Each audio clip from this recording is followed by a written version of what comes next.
The evening sun dipped low, casting a golden glow over the sprawling branches of the ancient birch trees that lined the quiet, affluent stretch of lush birch road.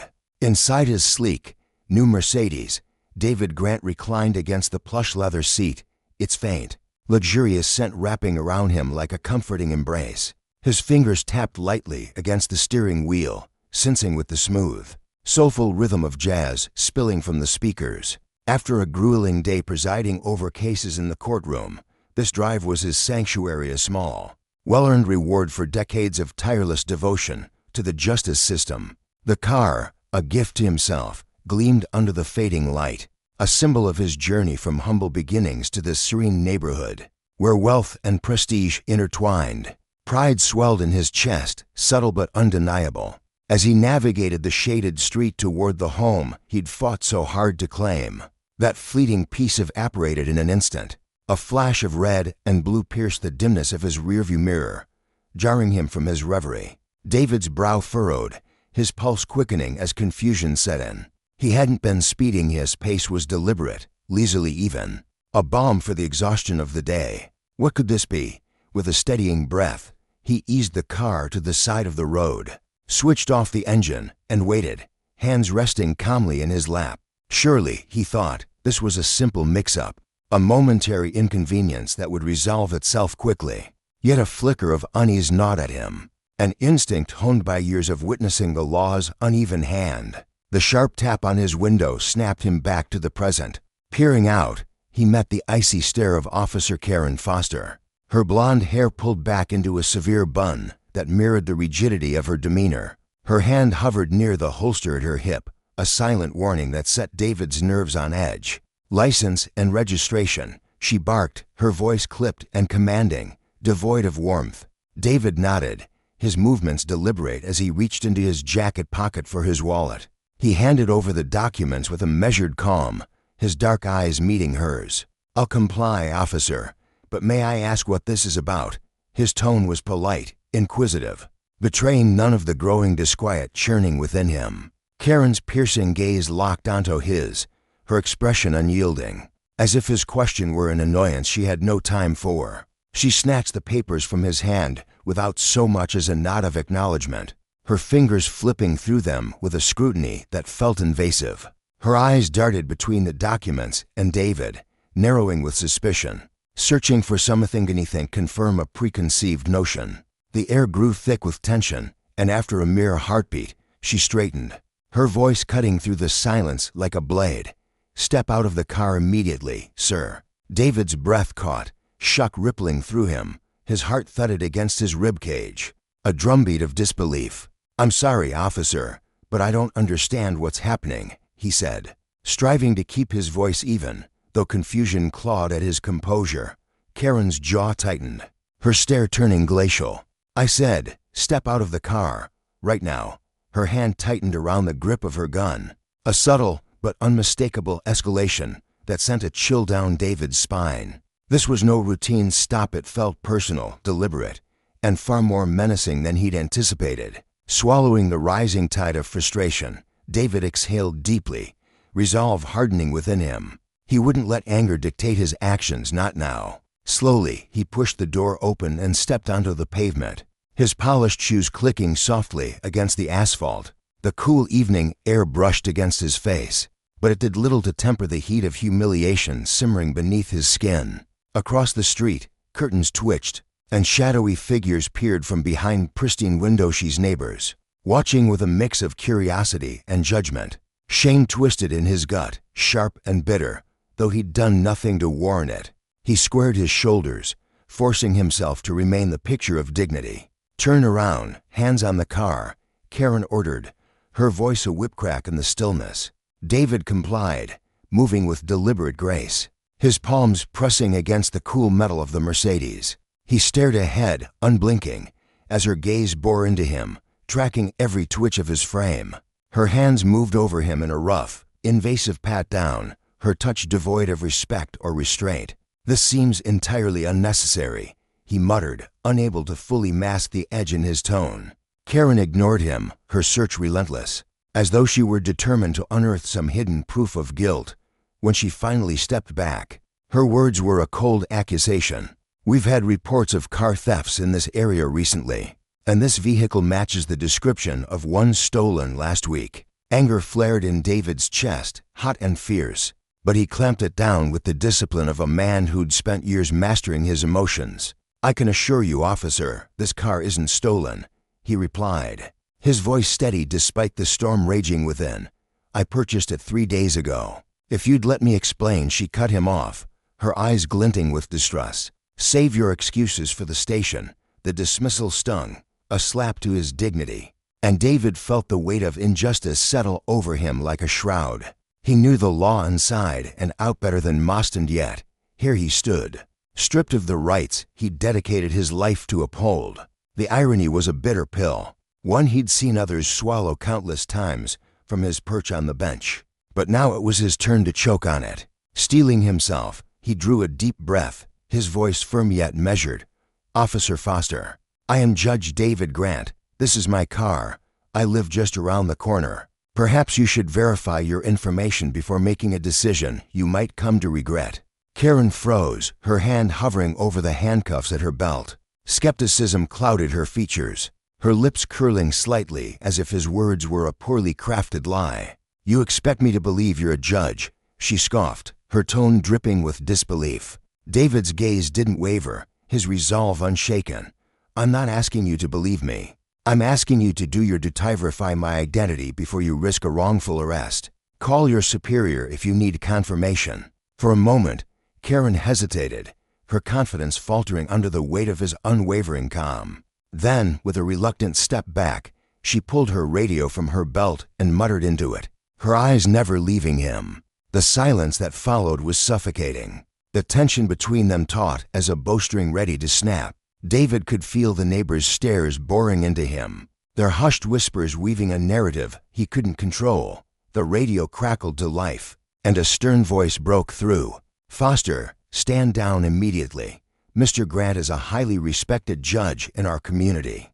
I'll be there shortly to handle this." Karen's face drained of color, her posture stiffening as the gravity of her mistake crashed over her. Embarrassment flickered in her wide eyes, mingling with a dawning confusion. She stepped back, her bravado crumbling, and David straightened, adjusting his coat with a quiet dignity. Yet beneath his composed exterior, disappointment pulsated a quiet ache for the system he'd sworn to serve. "A misunderstanding," he said, echoing her earlier excuse with a solemn weight. "It's a term people throw around too easily these days, when what they really mean is discrimination." Before Karen could muster a response, tires crunched against the pavement as another police car rolled up. Police Chief William Brooks emerged, his salt and pepper hair catching the last rays of daylight, his sharp eyes assessing the scene with practiced authority. A veteran of the force, Brooks carried himself with the quiet confidence of a man who'd seen it all. He approached David swiftly, his expression a mix of respect and regret. "Judge Grant, I'm deeply sorry for this unfortunate incident," he said, his voice steady but sincere. "This is on us, and I promise you we'll get to the bottom of it." His gaze flicked to Karen, a stern reprimand lurking beneath his calm facade. The neighbors, sensing the shift, began to retreat from their windows, though their curiosity lingered in the air, thick and unspoken. David inhaled deeply, his anger softening into something more reflective. He turned to Brooks and Karen, his voice deliberate, carrying the weight of a man who'd spent a lifetime weighing justice. "Chief Brooks, Officer Foster, I get it, mistakes happen. Systems falter. But what unfolded here today wasn't just a slip-up. It's a symptom of something deeper, something festering in how people see each other, in the assumptions that twist justice into something unrecognizable." Brooks frowned, caught off guard by the gravity of David's words. "What are you getting at, Judge?" he asked, his tone laced with both curiosity and deference. David shifted his gaze to Karen, softening his voice, but not his resolve. "Officer Foster, I don't want you to lose your badge over this, but I do think you need to see beyond what you've been taught, to understand the weight people of color carry in a system that too often judges them before they've even spoken. I'd like to offer you something, an invitation, not a punishment." Karen blinked, uncertainty flickering across her face. "What do you mean, Judge?" she asked, her voice quieter now, tinged with a vulnerability she hadn't shown before. David met her gaze, his tone calm but resolute. "I'd like you to shadow me in my courtroom, sit in on cases where prejudice and unfairness rear their heads, especially for people of color. See the toll it takes, the way biosemitism's unconscious shape outcomes. It's a chance to step into my world, to feel what I've felt, what so many others have endured." Karen stood rooted to the spot, her initial defensiveness melting into something softer curiosity. Perhaps, or the stirrings of accountability. After a long pause, she nodded, her voice barely above a whisper. "I appreciate that, Judge Grant. I'll take you up on it." David offered a faint, weary smile, not of triumph, but of hope. In that moment, the lesson wasn't just about one officer's misstep, it was about the slow, painful unraveling of power misused and the quiet strength required to demand justice, not just for himself, but for those who'd never get the chance to speak. The late afternoon sun hung low in the sky, casting long shadows across the cracked pavement of the quiet neighborhood street where David Grant stood, his posture steady, but his heart still racing from the confrontation that had just unfolded. He glanced at Police Chief Brooks, a man whose weathered face bore the marks of years spent navigating the complexities of law enforcement. There was a flicker of something unexpected in Brooks' eyes, respect, perhaps even a touch of a wheeze. He studied David. The judge's words had struck a chord, cutting through the tension that lingered in the air like a storm about to break. "I truly value your proposal, Judge Grant," Brooks said, his voice gravelly yet sincere. "This isn't just a lesson that Officer Foster needs to learn, it's something the whole department could use.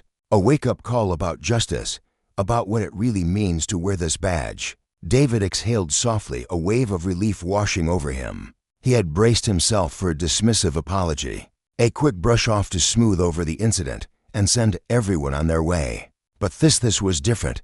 Standing there, with the faint hum of distant traffic and the curious gazes of neighbors peering from porches and windows, David felt a spark of hope ignite within him. The injustice he'd faced wasn't going to end with a hollow sorry.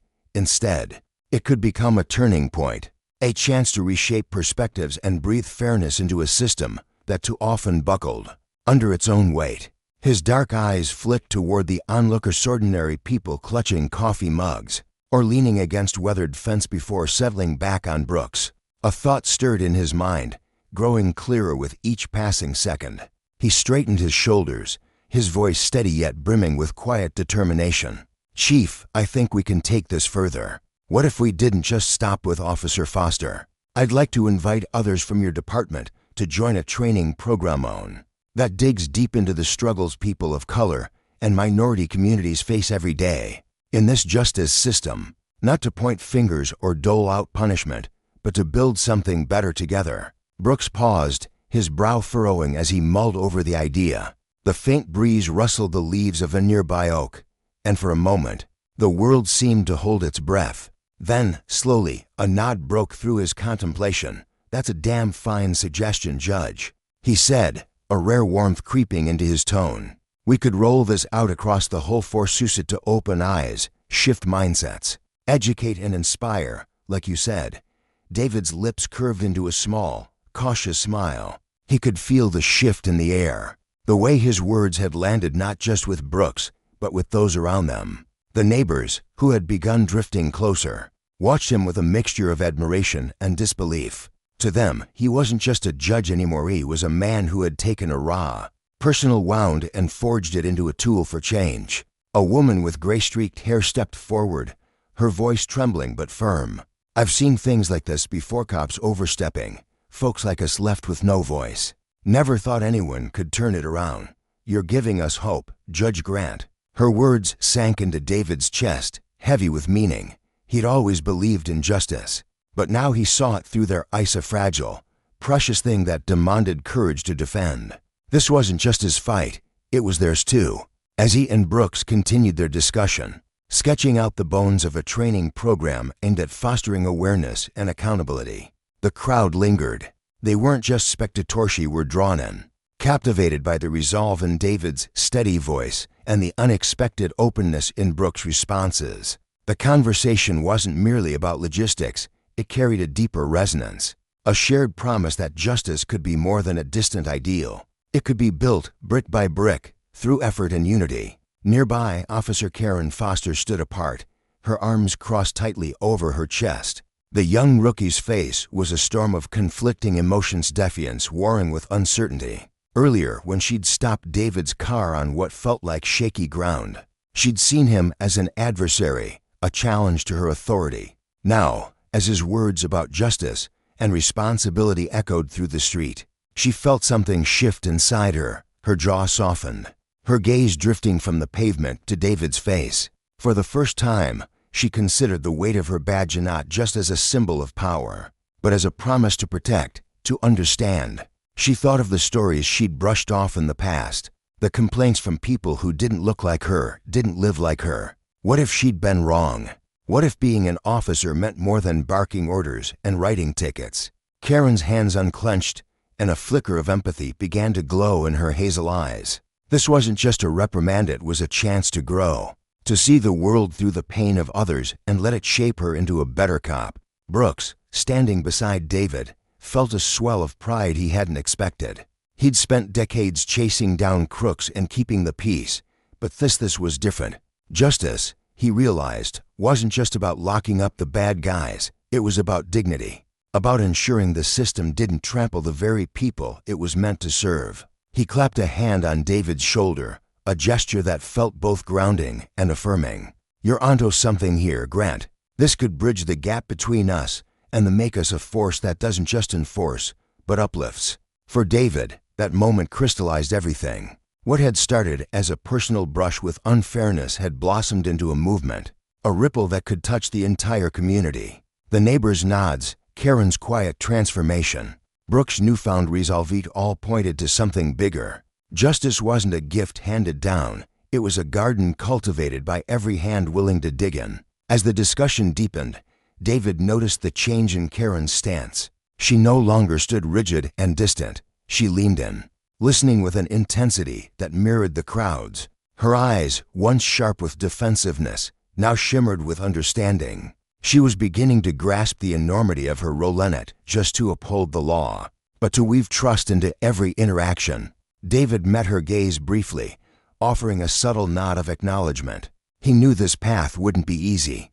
People like Brooks and Karen might bend toward change, but others in the system would cling to their old ways, their biases rooted deep like stubborn weeds. Yet the support around him, neighbors' murmurs of encouragement, the children watching wide-eyed from the curb, fueled his determination.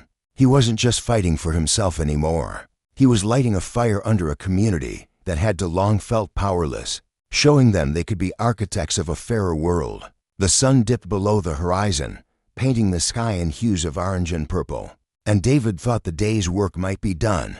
He was wrong. Later that night, as he sat in his dimly lit office, the soft glow of a desk lamp illuminating stacks of legal briefs, his phone buzzed sharply against the wood. He picked it up, expecting a routine message, but the words on the screen sent a chill racing down his spine. "Be careful, Judge Grant. Don't think it's that easy." The anonymous text dripped with menace, each letter a quiet threat that coiled around his thoughts. His fingers tightened around the phone, his mind racing. The traffic stop hadn't been a fluke, it was a warning, a shadow cast by something or someone lurking just out of sight. He leaned back in his chair, the leather creaking under his weight, and stared at the ceiling. Justice, he realized, came with a cost, and those who wielded power didn't always let it slip away without a fight. After a restless night, David made a decision. He reached out to Detective James Carter, his oldest friend and a man whose sharp mind had unraveled more mysteries than most could count. They met the next morning at a worn-down coffee shop from their college days, the air thick with the scent of burnt espresso and nostalgia. James listened as David recounted every detail: stop, Karen's initial hostility, the training idea, and now this ominous message. The detective's face grew graver with each word, his coffee cooling untouched on the table. "You're a judge, Dave," James said, his voice low and steady. "Threats come with the territory. But this feels bigger. Someone might have orchestrated that stop to rattle you. Maybe because of a ruling you made." David nodded, his jaw tight. That's what I'm afraid of." It didn't feel random, it felt personal. James took the phone, jotting down the mystery number with a promise to trace it. "I'll dig into Thishik the officers, see if there's a thread to pull. You watch your back, all right?" Over the next few days, James worked in the shadows, chasing leads while David carried on, his resolve hardened by the community's faith and the lurking danger.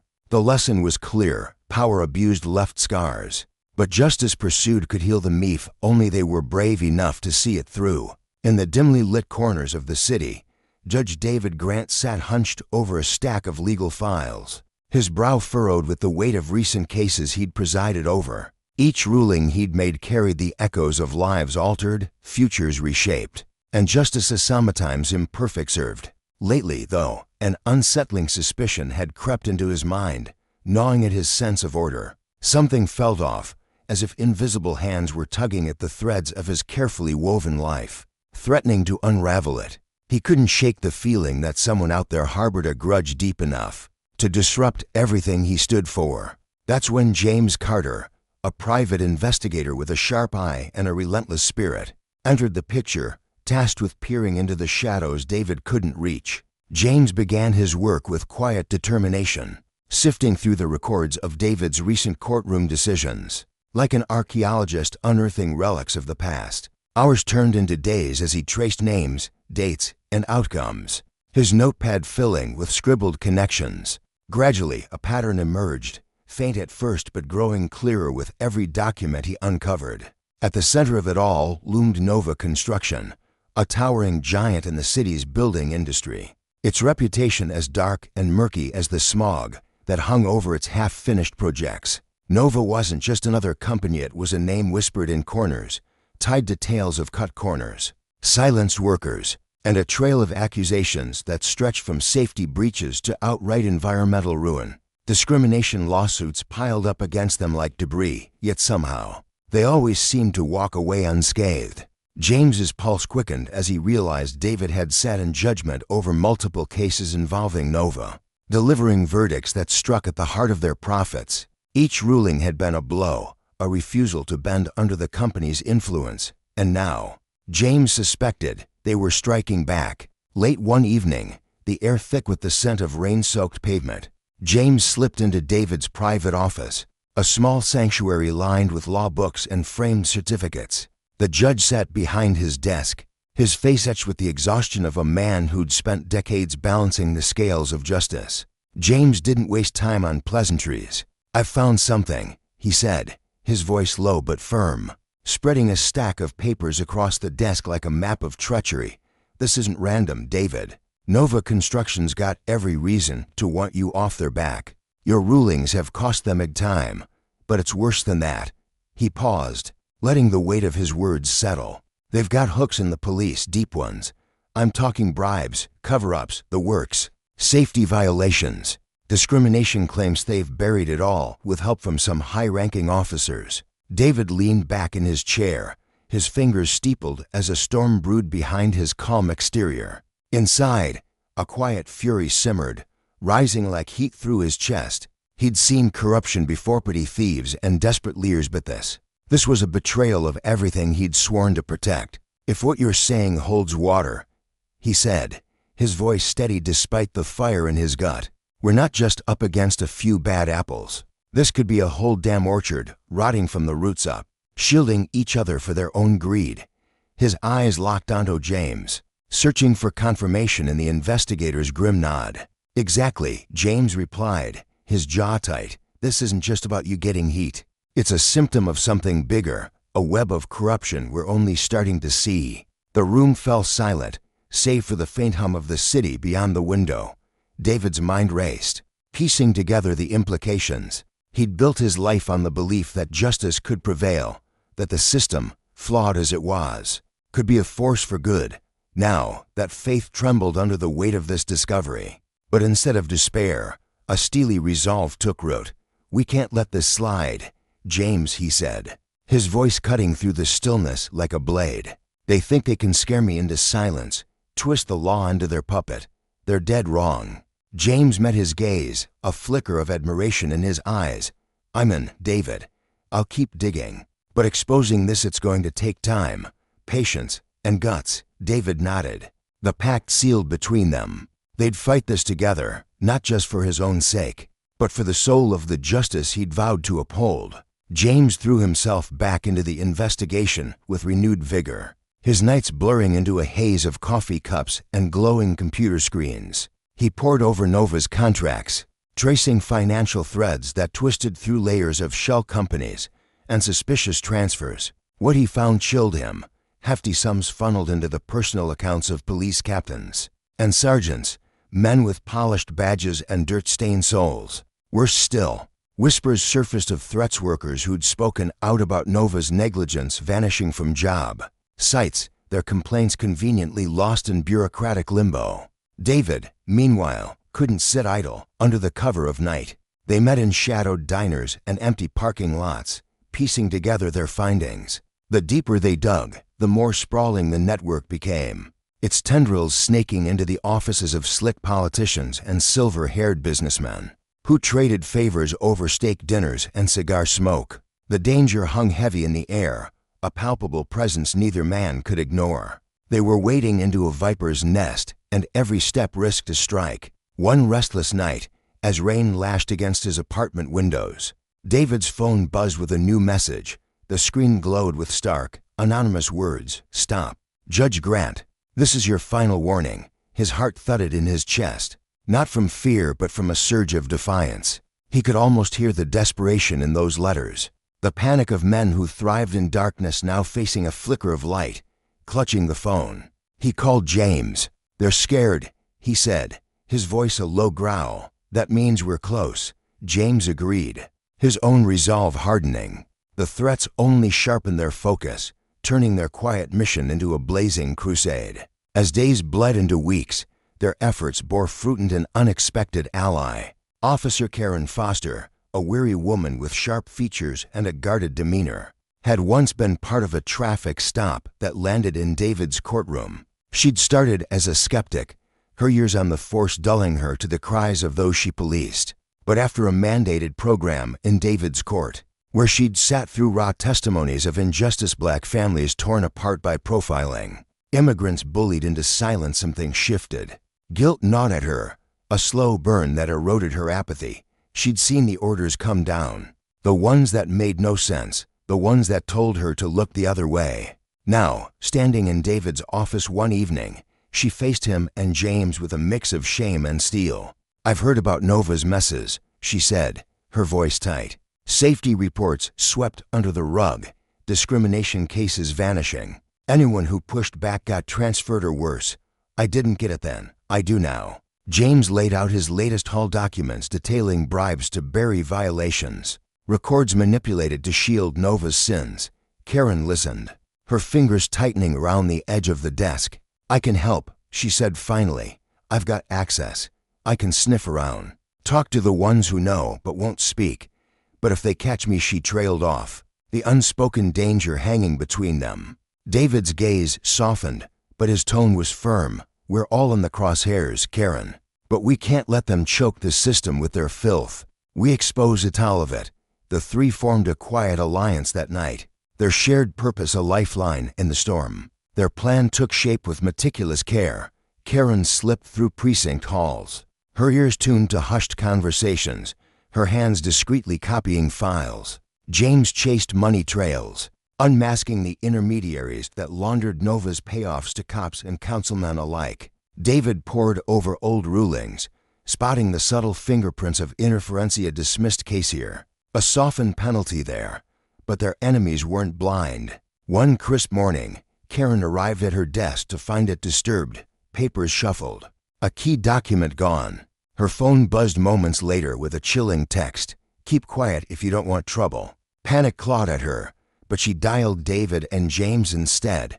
"They're onto us," she said, breathless. "We've got to move fast, or it's all dust." David's mind churned as he paced his office, the walls closing in with every tick of the clock. "We need a knockout punch," he said. "Evidence they can't bury, and a way to get it out before they shred it." James nodded, his eyes glinting with a spark of strategy. "A journalist's mean clean, someone loud, or the attorney general, with media watching. They can't silence that. They settled on Linda Chen, a reporter whose byline had toppled titans of corruption before. She was their shot at daylight, a voice to amplify the truth they'd bled to uncover. The final stretch was a blur of sleepless nights and coded messages. James tracked the last of Nova's dirty deals. Karen coaxed confessions from trembling colleagues, and David stitched it all into a case no court could ignore. On the eve of their meeting with Linda, another text buzzed David's phone. "We know every move you make. Don't be foolish." He stared at it. The words a taunt, a dare. Outside, the city sprawled in its restless hum, oblivious to the battle brewing in its veins. David's hand tightened around the phone, his thoughts a tempest of rage and hope. Justice wasn't just a word, it was a reckoning, and with James and Karen at his side, he'd see it through, no matter the cost. For every soul crushed under Nova's heel, for every lie that propped up their empire. The lesson was clear: power abused would face its fall, and the light of consequence would burn through the dark. The air was thick with tension, a suffocating weight pressing down on David as he clutched his phone so tightly his knuckles turned white. Every tick of the clock felt like a countdown to doom, each second slipping away a precious gem they couldn't afford to lose. They were being watched, hunted. Even the smallest misstep could snuff out their final chance to drag the truth into the light. His chest heaved with a storm of emotions, dread gnawed at his insides, but beneath it burned a fierce, unyielding determination. He couldn't stop now, not when the stakes were this high. David, James, and Karen had crossed a line from which there was no retreat, and they all knew it. Exposing the rot they'd uncovered might cost them their lives, but the alternative, surrender, was unthinkable. Justice wasn't just a word to them, it was a fire in their souls, a call they couldn't ignore, no matter how steep the price. That night, under a sky heavy with clouds that swallowed the stars, the trio slipped away to a forgotten warehouse on the city's edge. It was a crumbling relic, its walls streaked with rust and neglect, surrounded by a desolate stretch of cracked pavement and skeletal weeds. No streetlights pierced the darkness here, only the thin, trembling beam of David's flashlight cut through the void, guiding their path. Their footsteps reverberated off the concrete, a hollow, lonely sound that amplified the tension coiling tighter with every step. David's heart thudded against his ribs, his mind racing with the weight of what they were about to do. James walked beside him, his jaw set, eyes darting to the shadows as if expecting an ambush. Karen trailed just behind, her breath uneven, her hands clenched into fists to steady her nerves. They'd come too far to falter, but the fear was real, a living thing that whispered of danger in every rustle of the wind. When Linda arrived, stepping out of the night like a figure from a dream, the atmosphere shifted. She was a journalist with a hunger for truth, her sharp eyes glinting with a passion that matched their own. Her coat was damp from the drizzle that had begun to fall, and her hair clung to her face. But she stood tall, undeterred. As they poured out their story, every damning detail of the corruption they'd unearthed, Linda listened intently, her expression a mix of shock and resolve. Her mind churned with the implications. This wasn't just a handful of crooked deals or petty crimes. It was a sprawling web of deceit, woven deep into the city's foundations, protected by a shadowy network of power that thrived on silence and fear. "If what you're telling me holds up," she said, her voice low but steady as steel, "we're not just taking down a shady construction firm. We're peeling back the curtain on a system that's been shielding them for years, decades, maybe." Her words hung in the air, heavy with promise and peril. David felt a rush of relief flood through him, easing the knot in his chest. Linda's fire, her unwavering commitment, was a lifeline. She wasn't just an ally, she was a force, someone who could amplify their whispers into a roar that might shake the city awake.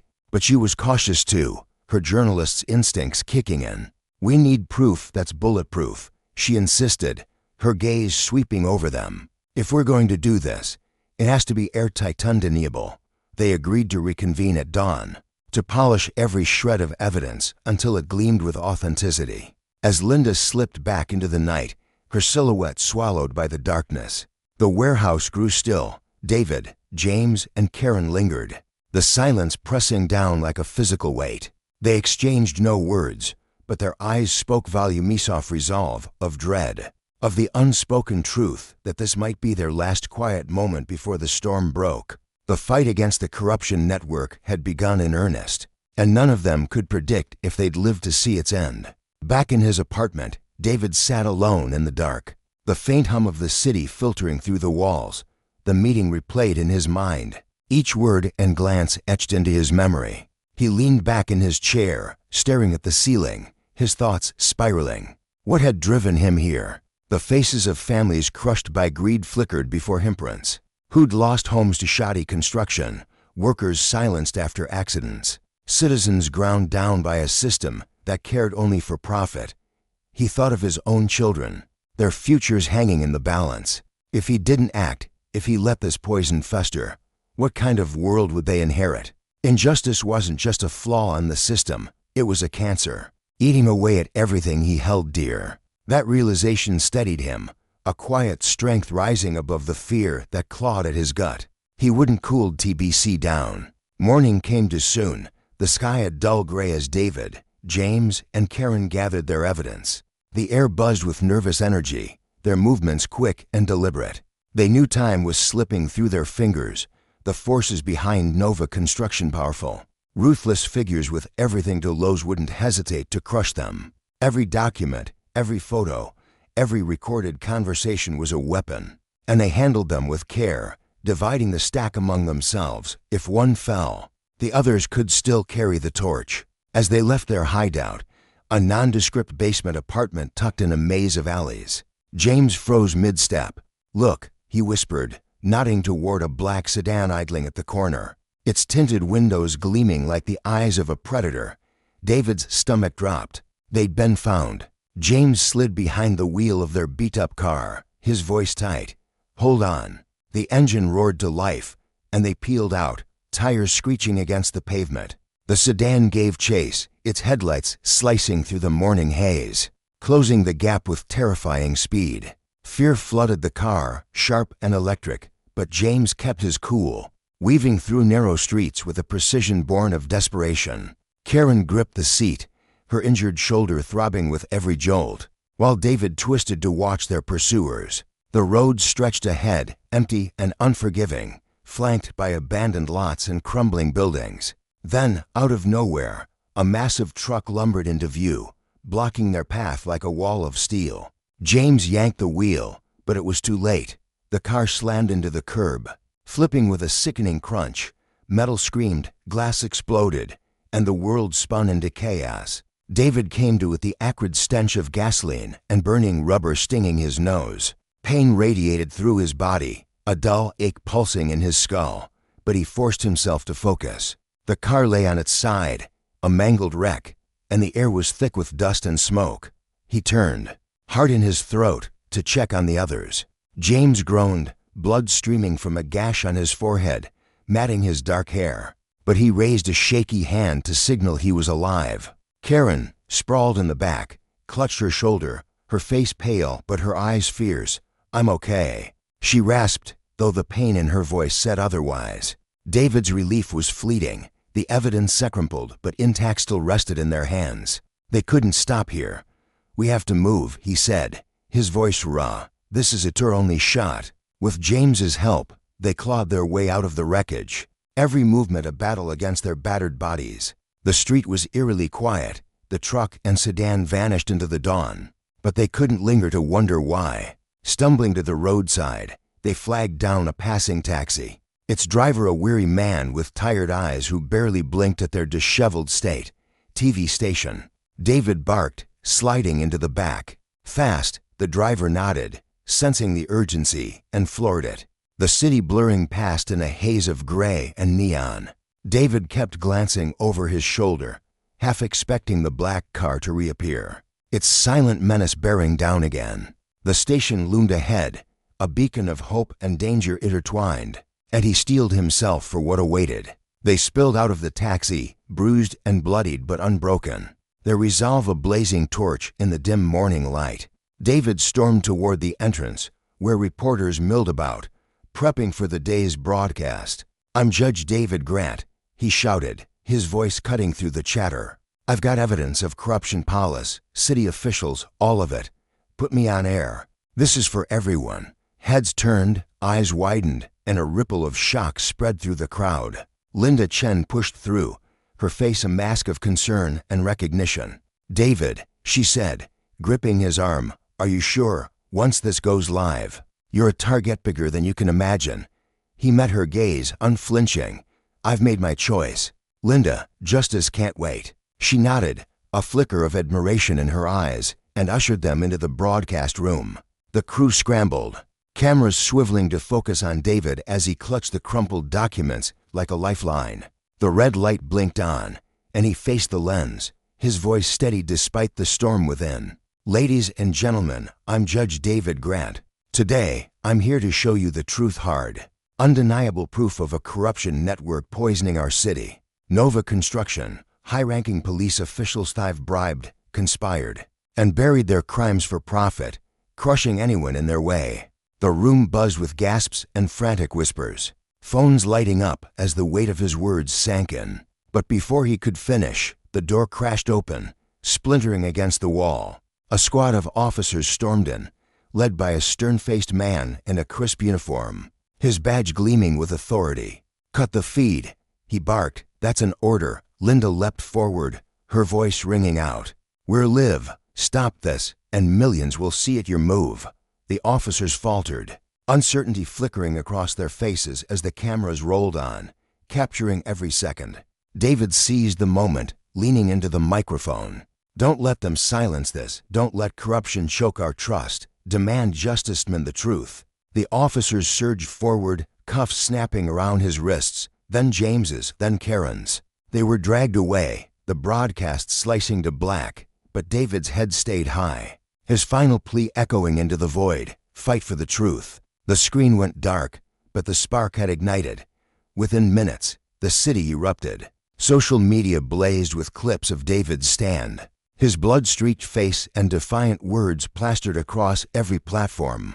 From quiet blogs to national headlines, the story spread like wildfire, fanned by a public weary of lies. The image of a judge, battered yet unbowed, facing down power with nothing but truth, struck a chord deep in the collective soul. Outrage swelled into a tidal wave.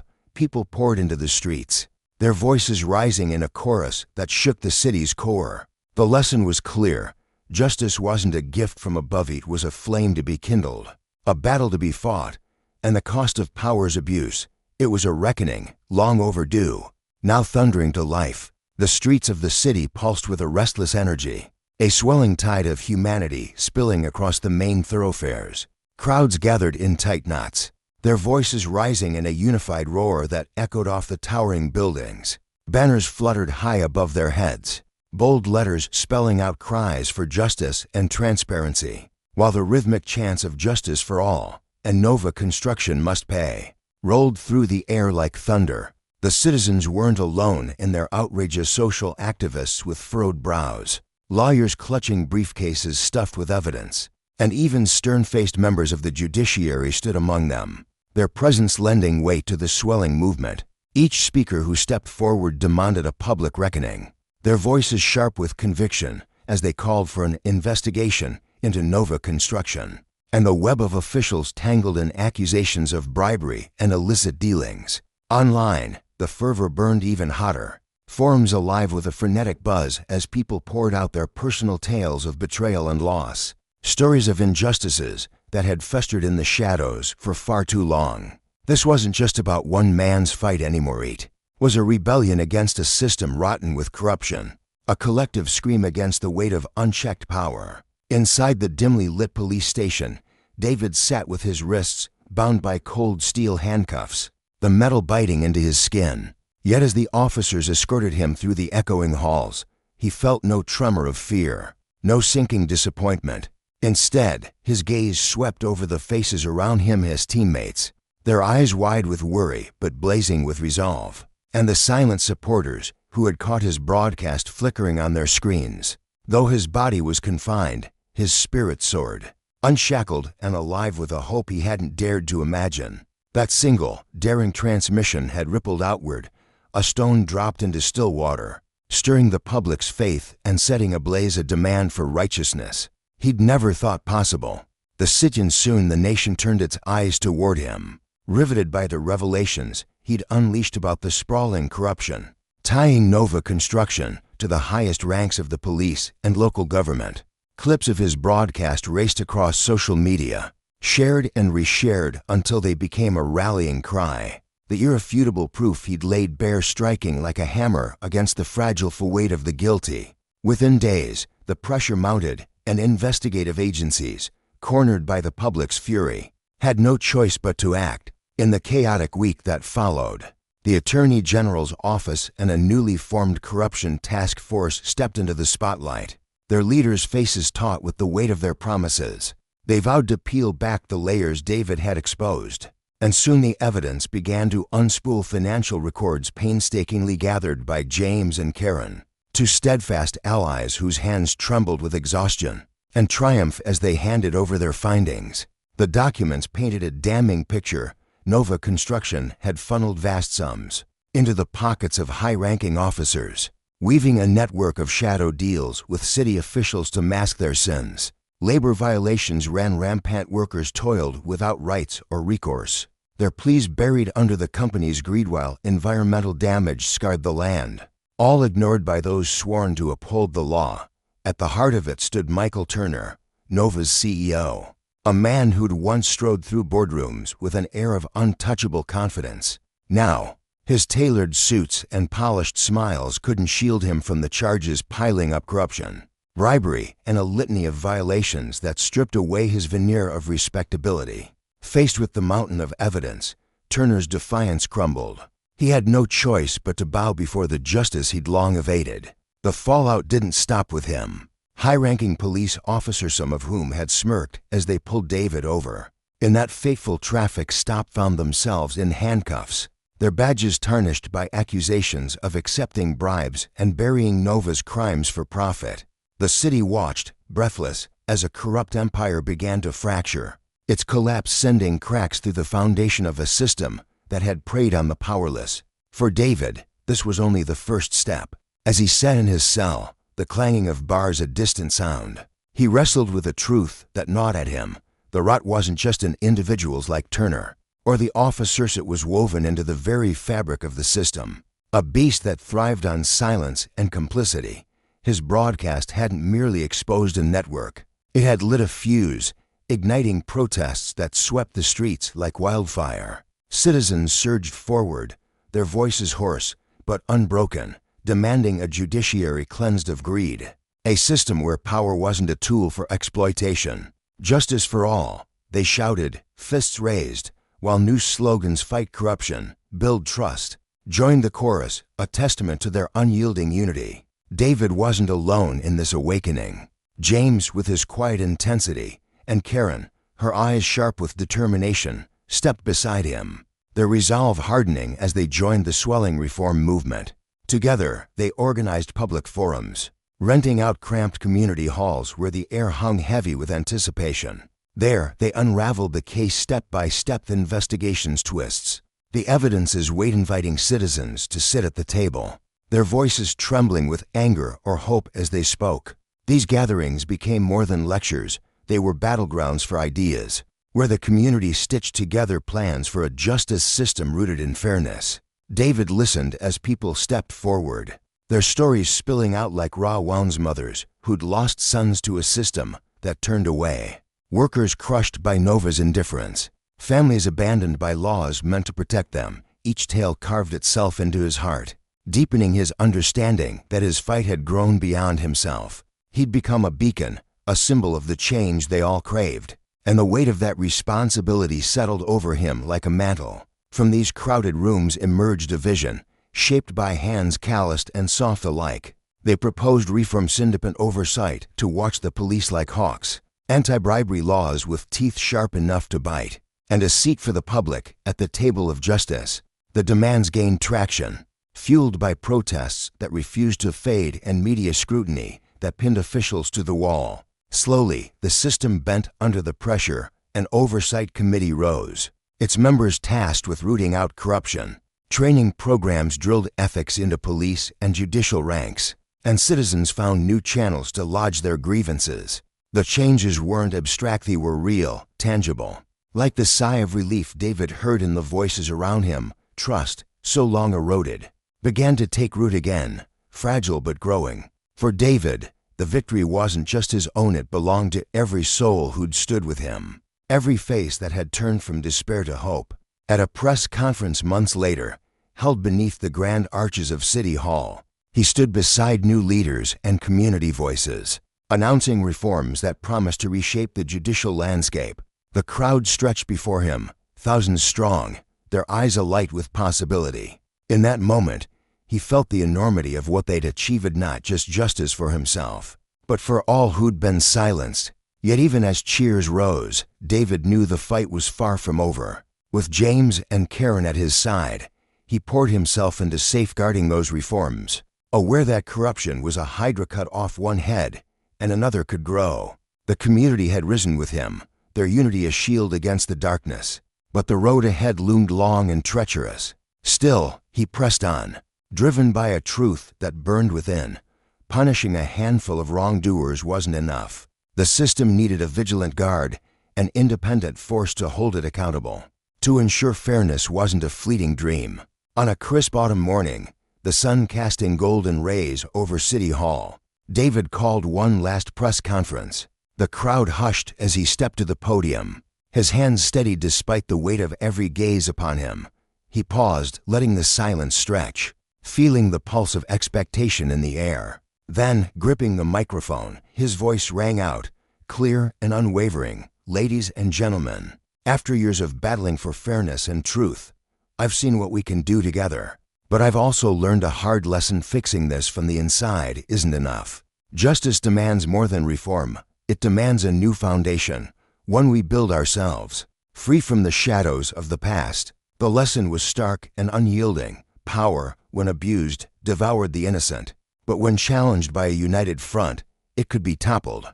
David's journey had taught Hyman the city that true justice wasn't handed down, it was forged, step by painful step, through courage and collective will. And as the crowd erupted, their voices a testament to that hard-won truth, he knew the flame they'd kindled would burn on, lighting the way toward a future where no one stood alone. The air buzzed with anticipation as David's words echoed through the crowded hall, each syllable striking a chord deep within the hearts of those gathered. A ripple of murmurs spread like wildfire, a mix of astonishment and dawning comprehension washing over the sea of faces. Some stared at him wide-eyed, their brows furrowed in disbelief, while others dipped their chins in quiet agreement, their eyes glinting with a flicker of hope. David stood tall at the podium, his broad shoulders squared, his voice steady as a river carving through stone. "Today," he declared, pausing to let the weight of his decision settle, "I formally step down from my role as judge. I'm leaving behind the gavel and the bench to embark on a path that demands more than rulings, it demands action.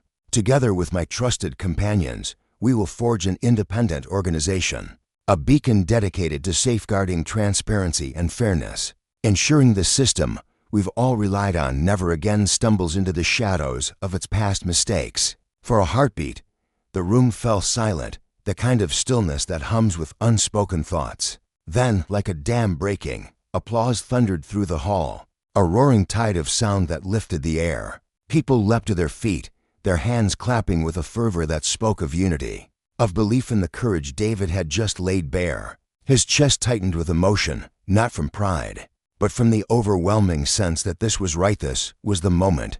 Justice could begin to mean something more. In the weeks that followed, David didn't waste a single day. Alongside James and Karen, two souls as resolute as he was, they began sketching the outlines of their vision. James, with his sharp mind and unyielding curiosity, brought years of investigative expertise to the table. His piercing gaze seemed to unravel secrets just by looking at them, and his hands moved swiftly over documents, piecing together patterns others might miss. Karen, meanwhile, carried the weight of her past like a badge of honor. She'd seen the police system from the inside, its cracks, its failures, its quiet betrayals, and had clawed her way out, determined to turn her scars into strength. Together, the three of them were a force, each bringing a piece of the puzzle to form the Council for Justice and Transparency Oversight. Their shared mission burned brightly to root out corruption, shield the rights of every citizen, and cultivate a world where justice wasn't just a word, but a promise kept. Their new organization took shape under principles carved in stone of transparency, accountability, fairness. David imagined it as a lighthouse cutting through the fog of power and greed, a place where ordinary people could stand tall and speak freely. They organized press conferences under the glare of flashing cameras, hosted workshops in cramped community centers, and held public forums where the air thrummed with voices angry, hopeful, broken, and bold. Citizens poured in, their stories spilling out like water from a cracked vase, tales of ignored pleas, of officials turning blind eyes, of lives upended by a system that had forgotten them. David listened, his pen scratching notes across pages, his heart heavy with their pain but alight with purpose. James took charge of the investigative arm, a team of keen-eyed sleuths who pored over financial records and tracked suspicious whispers through the corridors of power. He'd sit late into the night, his desk littered with coffee cups and papers, his brow creased as he connected dots others couldn't see. When he uncovered signs of misconduct, a bribe here, a falsified report there, his voice carried the weight of a warning bell, clear and unshakable. Karen, meanwhile, led a unit tasked with guiding public officials back to the path of duty. Her team monitored behavior, offered support, and held firm when ethics wavered. She'd stand before them, her posture unyielding, her words sharp with the wisdom of someone who'd walked through fire and come out stronger. Her story of battling corruption from within, of refusing to bow, became a quiet anthem, a reminder that justice wasn't a gift bestowed, but a garden cultivated through struggle. As the council's work took root, the ground began to shift. Corruption cases, once buried under layers of silence, clawed their way into the light. The community watched, first with skepticism, then with growing trust, as the organization peeled back the veil on long-hidden wrongs. At one public forum, beneath the flickering lights of an old auditorium, an elderly man approached David. His hands trembled slightly, gnarled from years of labor, but his eyes shone with something fierce. "Thank you," he said, his voice cracking like dry earth. "We used to think justice was just a pretty word, something for speeches and not for us. But you've made it real. You've given us hope." The words sank into David's bones, a quiet fire that warmed him against the doubts that sometimes crept in. He'd traded his judge's robe for this uncertain road, and in that moment, he knew it was worth it. Day by day, the council grew, its roots spreading deep into the community. Politicians straightened their spines, their decisions tinged with caution. Public officials double-checked their steps. Even the police moved with a new wariness. Knowing an impartial eye was watching, the organization wasn't just a watchdog, it was a mirror, reflecting the consequences of power misused. David understood the lesson well. Justice wasn't a single act, but a chain of choices, each link forged with care. When power went unchecked, it festered, poisoning everything it touched. The council stood as a bulwark against that rot, a testament to what could be when courage met purpose. But David wasn't naive. He knew this was no fairy tale with a tidy ending. Change was a slow beast, lumbering forward through resistance and setbacks. There were those who bristled at the oversight, their fists clenched around the privileges they'd hoarded. Threats lingered in the shadows, whispered warnings, late-night calls, but David pressed on, his resolve a steel thread running through him. As the sun dipped below the skyline one evening, painting the city in hues of gold and amber, he stood on the balcony of their modest office. The wind tugged at his coat, carrying the distant hum of traffic and life below. His gaze stretched over the rooftops, a quiet hope swelling in his chest. This was only the beginning, and he was ready to fight, to build, to see justice rise not as a dream, but as a foundation for all. The council's formal launch sent ripples far beyond that balcony. David's televised announcement had ignited something, a spark that flared into a movement. People from every corner of the city began to seek them out, their footsteps echoing through the office halls. Carpenters and teachers, mothers and students, they weren't just onlookers anymore. They brought donations, volunteered time, shared stories that had festered in silence too long. At every meeting, the room swelled with voices, each tale a thread in a tapestry of pain and resilience. David sat among them, his tie loosened, his face lined with the weight of listening. Only when we speak our truths, he'd say, his voice soft but firm, and truly hear one another, can we start to mend what's broken? That's where trust begins. His words weren't hollow comfort, they were a vow, a bridge to a future where no one's cry went unheard. The movement drew allies from unexpected places. Honest officers and weary bureaucrats stepped forward, their shoulders slumped from years of fighting alone within a tarnished system. Among them was Officer Rebecca Collins, a woman whose quiet strength seemed to fill any room she entered. At one meeting, she stood, her uniform crisp, her voice steady despite the tremble in her hands. I used to feel like a ghost in my own precinct, she said, her eyes locking with David's. Corruption was everywhere, and I was just one person pushing against it. But this council, it's like finding a home, a family where we all want the same thing, justice that's real. Her words lit a fire in the room, and David felt it too, a surge of gratitude for every soul like Rebecca who fueled their cause. The council's reach stretched further. They launched programs in schools, filling classrooms with talk of rights and responsibility. David, James, and Karen crisscrossed the region, their voices weaving tales of law and struggle for wide-eyed students. One boy, no older than 12, lingered after a session, his sneakers scuffing the floor. I want to be like you, he said, his voice small but fierce. Someone who fights for what's right. David knelt, meeting his gaze, and saw not just a child, but a seed of tomorrow's hope. They weren't just building an organization, they were planting a legacy. To protect the brave, they built an anonymous reporting system, a lifeline for whistleblowers trembling on the edge of truth. Reports trickled in and flooded. James and his team sifted through each one, their desks a chaos of files and determination. In one case, they unearthed a scandal, a construction official siphoning public funds into his own pockets, his arrogance a slap to the city's trust. When the story broke, outrage mingled with pride that the council had struck again, proving justice wasn't a ghost, but a force with teeth. At a sprawling community gathering, David faced a sea of thousands, their faces a mosaic of hope and fire. He gripped the microphone, the wind tugging at his words. Justice isn't mine to wield, nor does it belong to this organization alone, he said, his voice rising over the crowd. It's our soul of ours. When you stand here, when you speak, when you fight, you carry it forward. That's how we win. The air erupted with cheers, a sound that shook the earth beneath him. He stepped back, his heart pounding, knowing this was bigger than him, bigger than any one person. It was a reckoning, a reminder that power abused would always meet its match in those brave enough to demand better. On a crisp morning in the bustling city, the air thrummed with anticipation as voices rose in unison, a powerful chorus of defiance and determination. The people gathered there, their faces alight with fervor, understood something profound when they spoke as one. They became the fiercest guardians of fairness and truth. The crowd burst into thunderous applause, their cheers reverberating off the stone buildings, filling the atmosphere with an unshakable resolve. No longer did they feel like solitary figures battling an indifferent world. They were threads in a vast, vibrant tapestry, woven together by a shared purpose to champion justice. For years, they had watched corruption fester like a wound in their society.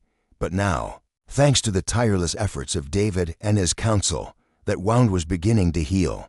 The triumph of exposing deceit and rebuilding faith in a broken system sent ripples far beyond the city's borders, stirring curiosity and admiration in neighboring towns and villages. Word of their success traveled like wildfire, carried on the wind to distant places where people, too, yearned for change. Letters and messengers arrived daily at David's doorstep, each one a plea from a stranger turned alley communities desperate to glean wisdom from his approach. Inspired by his example, these far-off places began to forge their own groups, independent yet united by a common dream of accountability.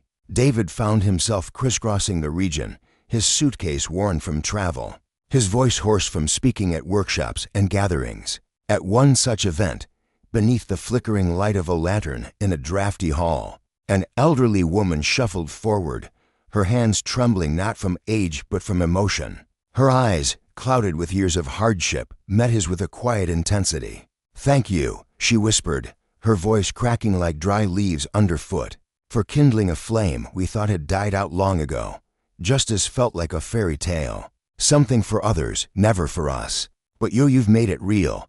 Her words landed on David's heart like stones in a still pond, sending ripples of realization through him. Standing there, he felt the full weight of her gratitude, and it struck him anew that leaving the judge's bench, abandoning the gavel, and the robesh had been no mistake. This work, this mission, was his calling, a purpose that had breathed life back into thousands who'd lost hope in the system. David and his team pressed forward with unwavering zeal, sketching out plans to stretch their reach to the farthest corners of the land places, where dusty roads twisted through forgotten hills, where the scales of justice had rusted from neglect. They ventured into remote villages, their boots kicking up clouds of earth as they met with farmers, weavers, and elders under the shade of ancient trees. In these quiet hamlets, they spoke of rights not as lofty ideals, but as tangible promises, vows that every soul, no matter how isolated or humble, deserved to see fulfilled. One frigid winter night, after a long discussion in a town so small it barely appeared on maps, David sat by a crackling hearth, the glow of the fire casting shadows across his weathered face.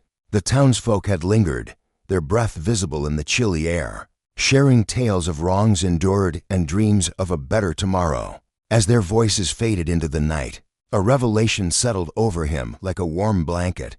He was no longer a lone crusader, tilting at windmills. He had become a lighthouse, his steady beam drawing in others who carried the same fire in their hearts, people brave enough to stand beside him. Pride swelled in his chest, not for himself alone, but for the collective strength they had forged, a justice system born from the people, shaped by their hands and dedicated to their lives. Gazing out a frost-laced window at the twinkling lights of the city, David felt a surge of hope so potent it nearly stole his breath. Those distant glimmers were more than just lanterns in windows. They were symbols of a truth he clung to, with unity and unwavering belief. Justice would not only endure but thrive. The path ahead loomed with challenge, streachers, turns, and shadowed valleys. But with the community as his bedrock, he saw a dawn breaking on the horizon. A future where fairness wasn't a distant star, but a flame held high by every hand. Joined in the fight, after a year of relentless effort, the Council for Justice and Transparency Oversight stood as a towering emblem of integrity, a testament to what courage could achieve against the tide of corruption. Their work didn't end with rooting out specific wrongs. They planted seeds for lasting change, crafting lessons on civic duty and personal power. These programs weren't dry lectures, but living conversations, ensuring every citizen from the shopkeeper sweeping his stoop to the teacher grading papers, late into the night, knew their voice mattered. Their rights were real. The council opened its doors wide, hosting forums where the air buzzed with raw emotion as people poured out their stories, tales of betrayal by those meant to protect them, of dreams crushed under the weight of greed. Together, they stitched solutions from the fabric of their shared pain, each thread strengthening the trust that had once frayed. A baker, his apron dusted with flour, spoke of how he'd once bribed officials to keep his shop. Now, he stood tall, part of the reform. A young mother, clutching her child's hand, described how the council's work had spared her family eviction by a crooked landlord. Business owners, educators, laborers, they all felt the shift, saw their reflections in this growing movement. In meeting after meeting, David's voice cut through the chatter, steady and clear. Justice isn't some far-off mountain we'll never climb. It's here, within our grasp, if we reach for it together. These weren't empty platitudes, but a pledge carved into his soul, a promise to the people who looked to him with eyes full of fragile hope. The next day, the city's heart pulsed with life as thousands converged in Central Square for a ceremony honoring David and his council. The morning sun spilled golden light across the sea of fascist community leaders with furrowed brows, police officers who'd chosen honor over complicity, children perched on shoulders, their laughter mingling with the crowd's cheers. The air vibrated with warmth and purpose as David stepped onto the podium, his hands gripping its edges. For a moment, he stood silent, drinking in the sight of those upturned faces. their trust a mantle he wore with both pride and humility. "Ladies and gentlemen," he began, his voice ringing out like a bell across the square. "I'm not here for applause or accolades. I'm here to remind us that our work is far from done. This struggle may never end, not fully, but I believe, with every fiber of my being, that as long as we stand united, justice and truth will prevail." He paused, his gaze sweeping over them, catching the glint of tears in an old man's eyes, the fierce knot of a teenage girl clutching a tattered notebook. "You might feel small, insignificant against this beast we fight, but every one of you standing here, every voice that dares to rise, is a spark. And when those sparks unite, they become a blazia light to guide us through the dark." The crowd roared, a tidal wave of sound that crashed over him, and in that instant, David knew every sleepless night, every battle lost and won, had been worth it. He wasn't alone. The people were his shield, his sword, their spirit the truest strength he'd ever known. As the ceremony faded, he wandered the city's familiar streets, the cobblestones cool beneath his feet. Hands reached out, some calloused, some trembling, offering thanks, sharing stories. A man with graying hair and a weathered coat stopped him, his voice rough but earnest. "I never believed justice was for folks like me. You changed that. You gave me something to hold on to." The words burrowed deep into David, fueling him for the trials ahead. He knew the road would twist into darker places, where power and wealth guarded their thrones with sharpened claws, but he was ready. That night, back at the council's headquarters, a quiet peace settled over him, a stillness he hadn't felt through years of storms. Sitting alone, he traced the journey in his mind, a weary meeting where voices shook with fear, then steadied with resolve. Every ally who'd stood firm when the ground quaked. Each step had built something greater than himself, a foundation where justice wasn't a privilege but a pillar, yielding, transparent, accountable. The forces they'd face next would be fiercer, their shadows longer, but David's heart burned steady. Stepping onto the balcony, he looked out at the city sprawling before him, its lights flickering like stars fallen to earth. Each glow was a life, a story, a hope he'd sworn to protect. His chest tightened with a fierce, radiant joy. This wasn't just an organization.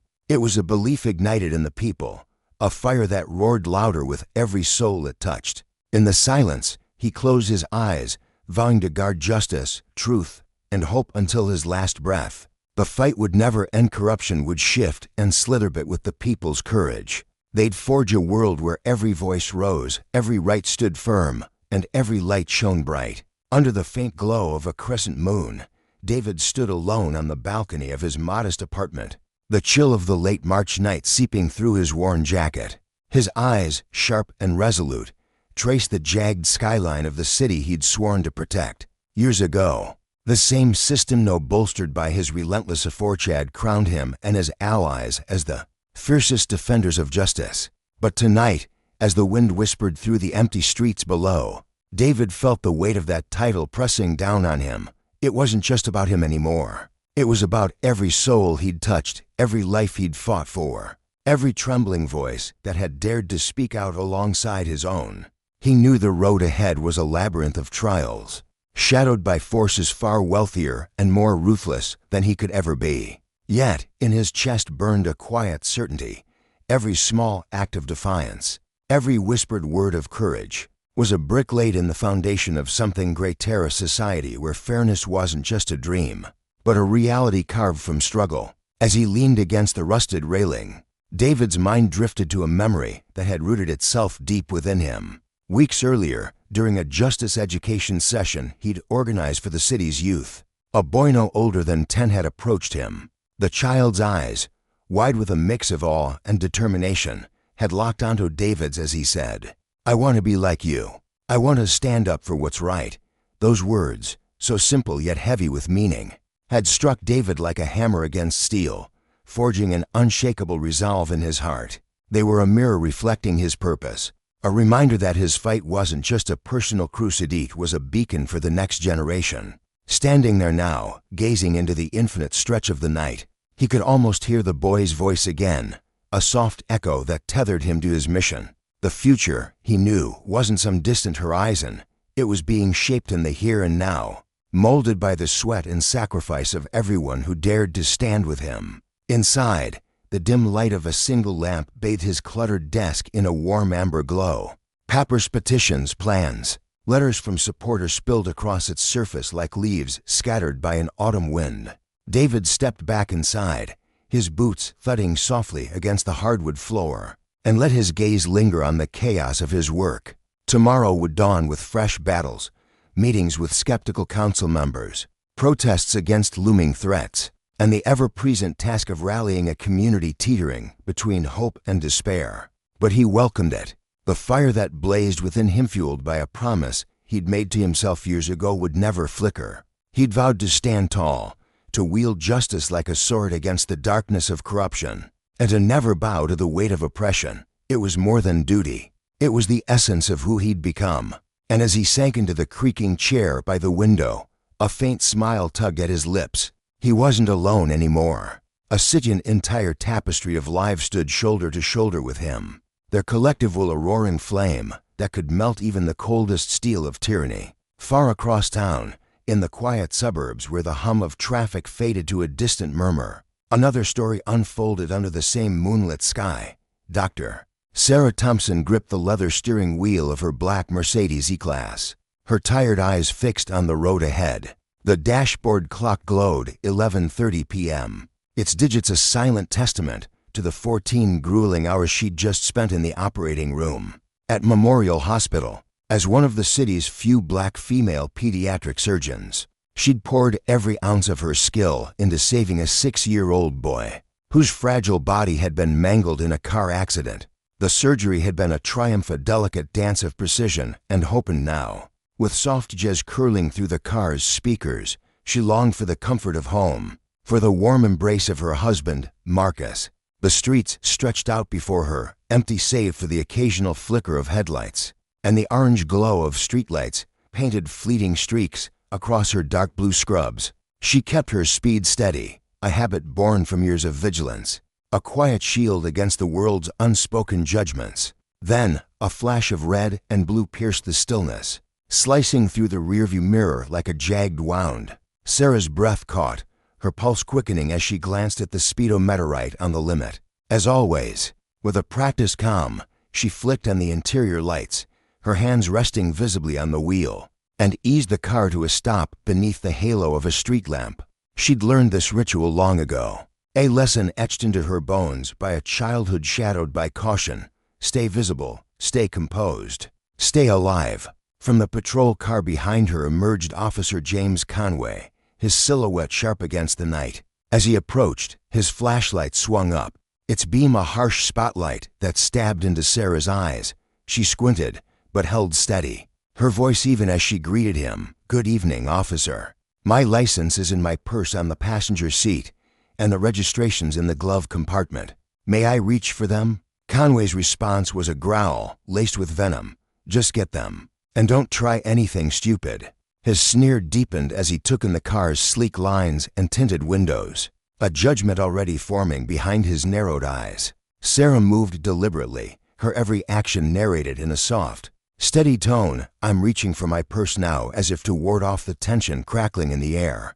Her hospital ID badge gleamed faintly on her chest, and a cluster of medical certificates dangled from the rearview mirror, swaying like silent witnesses. She handed over her documents, her fingers brushing against Conway's as he snatched them with a roughness that made her flinch inwardly. "Dr. Sarah Thompson," he read aloud, his voice thick with mockery. "Right, and I'm the president. What's the story? Surgery at Memorial? Sure you did." His disbelief hung heavy, a taunt wrapped in authority. "I just finished an emergency procedure," Sarah replied, her tone professional despite the tremor of frustration building in her chest. "You can call the hospital to confirm." But Conway cut her off, his hand drifting to the holster at his hip. "Step out of the vehicle." Her heart thudded, a wild rhythm against her ribs, but she kept her movements slow, deliberate. As she pushed the door open and stepped onto the asphalt, the night air bit at her skin, and before she could speak, Conway's hand clamped onto her arm, spinning her round with a force that stole her breath. "Spread your legs." "Hands on the hood," he barked, his voice a blade slicing through her dignity. "Officer." "This isn't necessary," she protested, her words measured even as anger flared within her. "I'm a surgeon. I haven't broken any laws." "Shut up," he snapped, shoving her against the car's cool metal. "You people always have some excuse. Probably stole this fancy ride, huh? No way you earned it." His hands roamed over her in a pat-down that was more assault than procedure, his grip bruising as he yanked her hospital key card from her pocket. "What's this?" he demanded, holding it up like evidence of a crime. "I told you I'm a pediatric surgeon," she said, her voice steady despite the tears prickling at the edges of her vision. She wouldn't let them fall. Not here. Not for him. Conway tossed the card to the ground, a smirk twisting his lips. "Sure you are. Drug money, more like it." Inside the car, her phone began to ring Marcus's ringtone. A lifeline she couldn't reach. Conway lunged for it, his eyes narrowing as he read the screen. "FBI Special Agent Marcus Thompson. Oh, now you're playing with fake credentials. That's a federal offense." Sarah's mind raced, but she clung to the lessons Marcus had drilled into her over 15 years of marriage. Stay calm. Document everything. Survive. "Officer Conway," she said, reading his nameplate with a clarity that belied her fear. "I'd like to speak to your supervisor." His face contorted, rage flashing in his eyes as his grip tightened. "Threatening me now, resisting arrest." "I'm not resisting," she countered, her voice a lifeline to her own strength. "Your body cam's recording this." For a fleeting moment, fear perhaps flickered across his face, but it vanished as quickly as it came, replaced by a snarl. "We'll see how smart you are at the station." As he reached for his cuffs, more patrol cars rolled up, their lights bathing the scene in a chaotic dance of red and blue. Sarah stood motionless, her hands pressed against her own car, a silent vow forming in her heart. She'd endure this, and she'd fight back. Miles away, Marcus Thompson sat in his dimly lit FBI office, his broad shoulders hunched over a desk littered with case files. His phone lay silent in his hand, Sarah's unanswered call gnawing at his nerves. It wasn't like her to miss their ritual check-in at once in 15 years. His fingers, callous from years of field work, tapped out the hospital's number, his pulse quickening with each unanswered ring. "Doctor, Thompson left an hour ago." The nurse's voice finally crackled through. "Surgery went well." Marcus's gut twisted. Something was wrong, could feel it, a primal instinct honed by decades of chasing shadows. He opened their shared tracking app, his breath catching as Sarah's dot blinked on Morton Street. 5 miles from the hospital, she should have been home, safe in his arms. His phone buzzed on unknown number. "Special Agent Thompson," he answered, his voice a low rumble of tension. The line crackled, and a voice broke through. "Agent Thompson." "This is Officer." David's quiet resolve and Sarah's harrowing ordeal wove together a tapestry of truth. Justice wasn't a gift bestowed from above, it was a flame kindled by those brave enough to face the storm. David saw it in the eyes of a child dreaming of fairness. Sarah felt it in the cold metal of her car as Conway's abuse of power laid bare the rot within the system. Both knew the cost of standing firm, the scars it left on body and soul. Yet they also understood the lesson etched into their bones: when power twists into tyranny, it sows the seeds of its own reckoning. Conway's arrogance would be his undoing, a misstep that would ripple through courts and communities, a warning to those who wielded authority like a club. And in David's unwavering march, a city found its voice, proving that one soul, joined by many, could shift the tides of history. The night stretched on, cold and unyielding, but within it burned a promise of accountability, of resilience, of a dawn where justice would rise, unbowed and unbroken. The sharp ring of the phone pierced the late-night stillness at City Central Police Station, pulling Marcus Thompson from his thoughts. He sat at his desk, surrounded by the muted hum of a precinct winding down after a long shift. "Sir," came the hesitant voice of the desk sergeant through the receiver, "your wife is here. There's been an incident." Marcus felt his jaw clench, a ripple of tension spreading through his broad shoulders. His dark eyes narrowed as he leaned forward, gripping the phone tighter. "What kind of incident?" he asked, his tone low and edged with a quiet storm. The sergeant faltered, sensing the weight behind Marcus's words. "Dr. Thompson was arrested during a traffic stop by Officer Conway." She's asking for Yowen medical attention. The words hit Marcus like a punch to the gut, but he was already moving. His chair scraped against the floor as he stood, snatching his coat from the backrest. His FBI badge glinting briefly under the fluorescent lights as he tucked it into his pocket. Car keys jingled in his hand as he strode toward the door, his voice dropping to a dangerous whisper. "Put her on the phone. Now." There was a pause, a rustle of movement on the other end, and then the sergeant stammered. "I'm sorry, sir," but Marcus cut him off, his patience evaporating. "This is a direct request from a federal agent. Put her on the phone." More shuffling followed, the sound of the sergeant's reluctance crackling through the line, until finally, Sarah's voice broke through. It was steady, but Marcus could hear the strain woven into every syllable, the faint tremor she was fighting to suppress. "Marcus," she said, and he could picture her standing there, her surgical scrubs wrinkled from the ordeal, her posture rigid with defiance despite the pain. "Are you hurt?" he asked, his heart pounding as he slid into his car, the engine roaring to life. "My wrist might be sprained," she replied, her doctor's precision cutting through her exhaustion. Officer Conway was unnecessarily rough. He claimed it was a routine traffic stop, but he ignored my medical ID, refused to verify who I was, and used excessive force. He said I was resisting arrest. Marcus's grip tightened on the steering wheel, his knuckles whitening as he flipped on the flashing lights and peeled out of the parking lot. Was his body camera on? He demanded, his mind already racing through protocols, evidence, and the steps he'd take to dismantle this nightmare. "Yes," Sarah answered, and his dash cam. There were witnesses too. Her voice held steady, but Marcus caught the undercurrent of fury beneath her calm. He made racist remarks about my car, my job, even your FBI credentials. "Marcus, I need you to stay calm when you get here.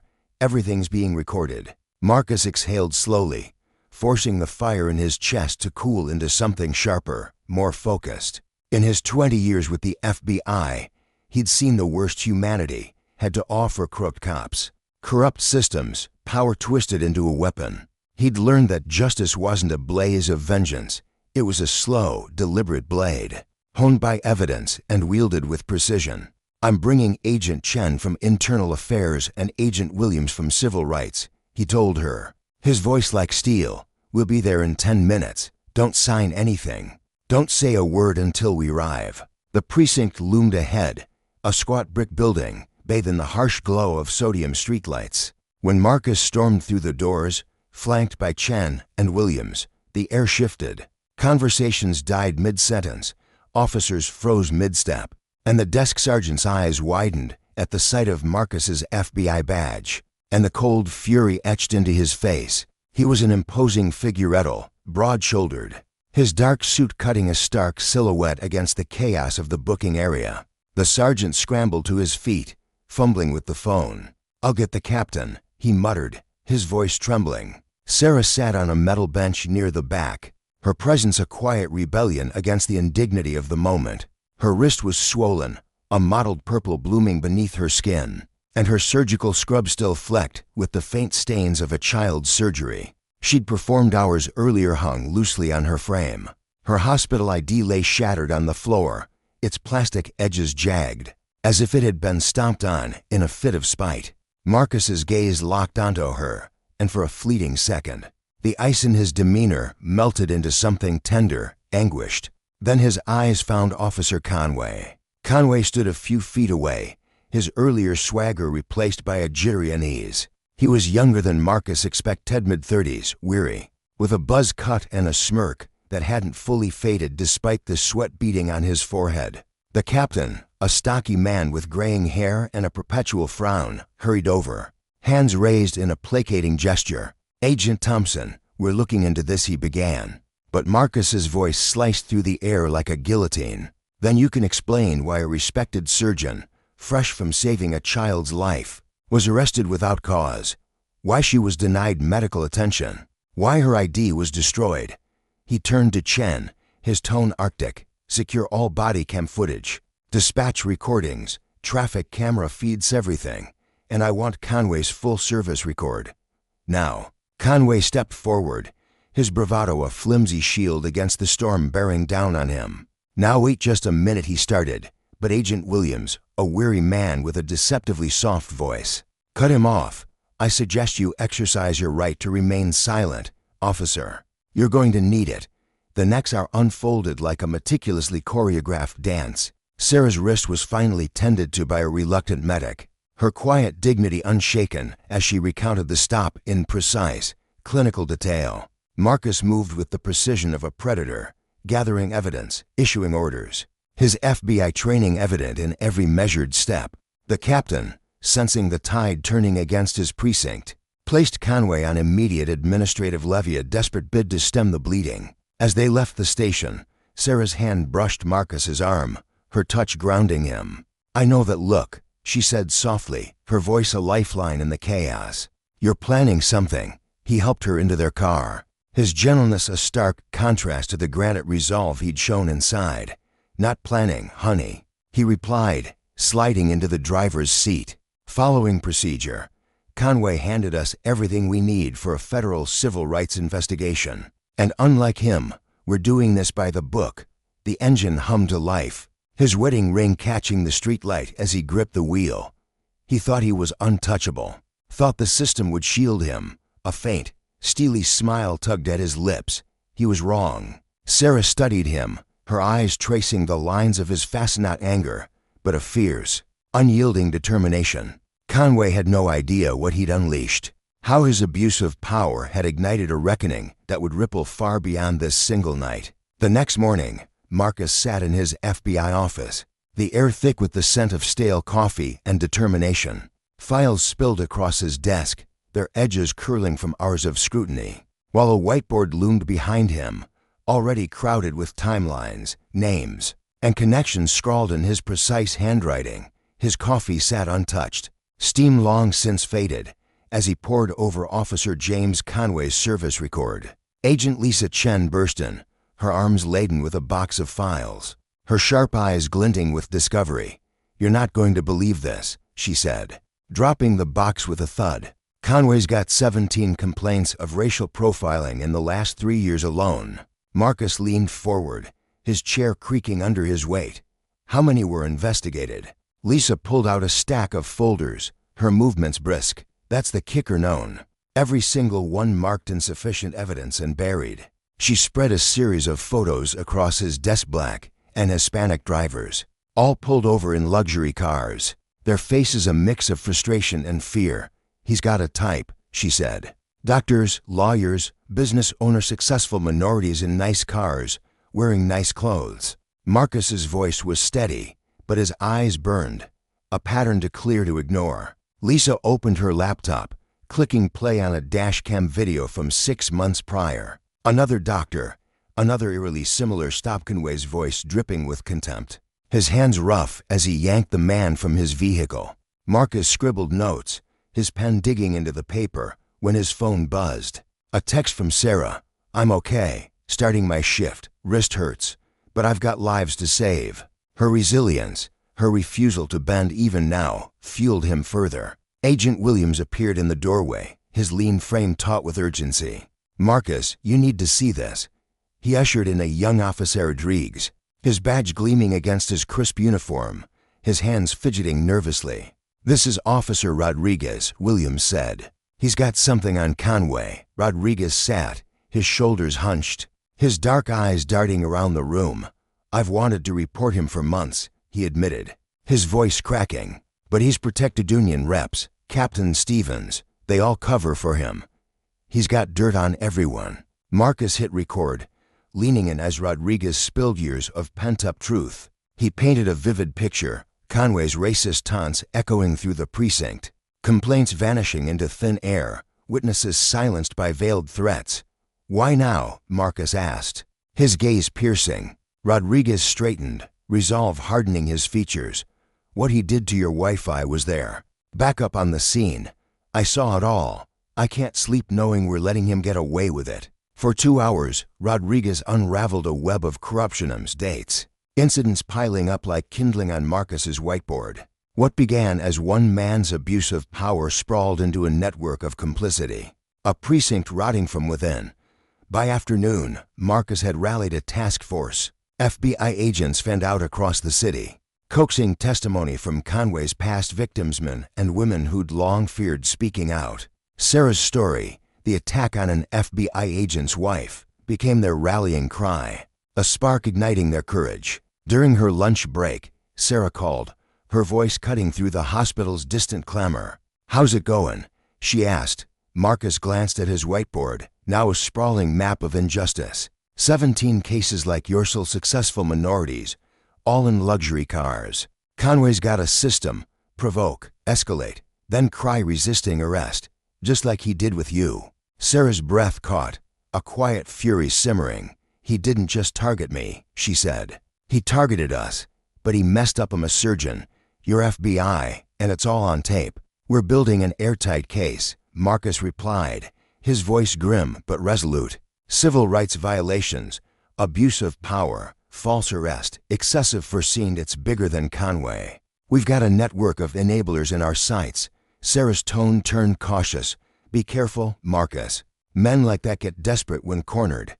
He smiled faintly, a rare crack in his armor. "Don't worry, every I's dotted, every T's crossed. When we strike, they'll never see it coming." As he hung up, Marcus turned back to his work, the weight of justice settling over him. Conway's arrogance, his belief that power could shield him, had been his undoing. But the lesson ran deeper.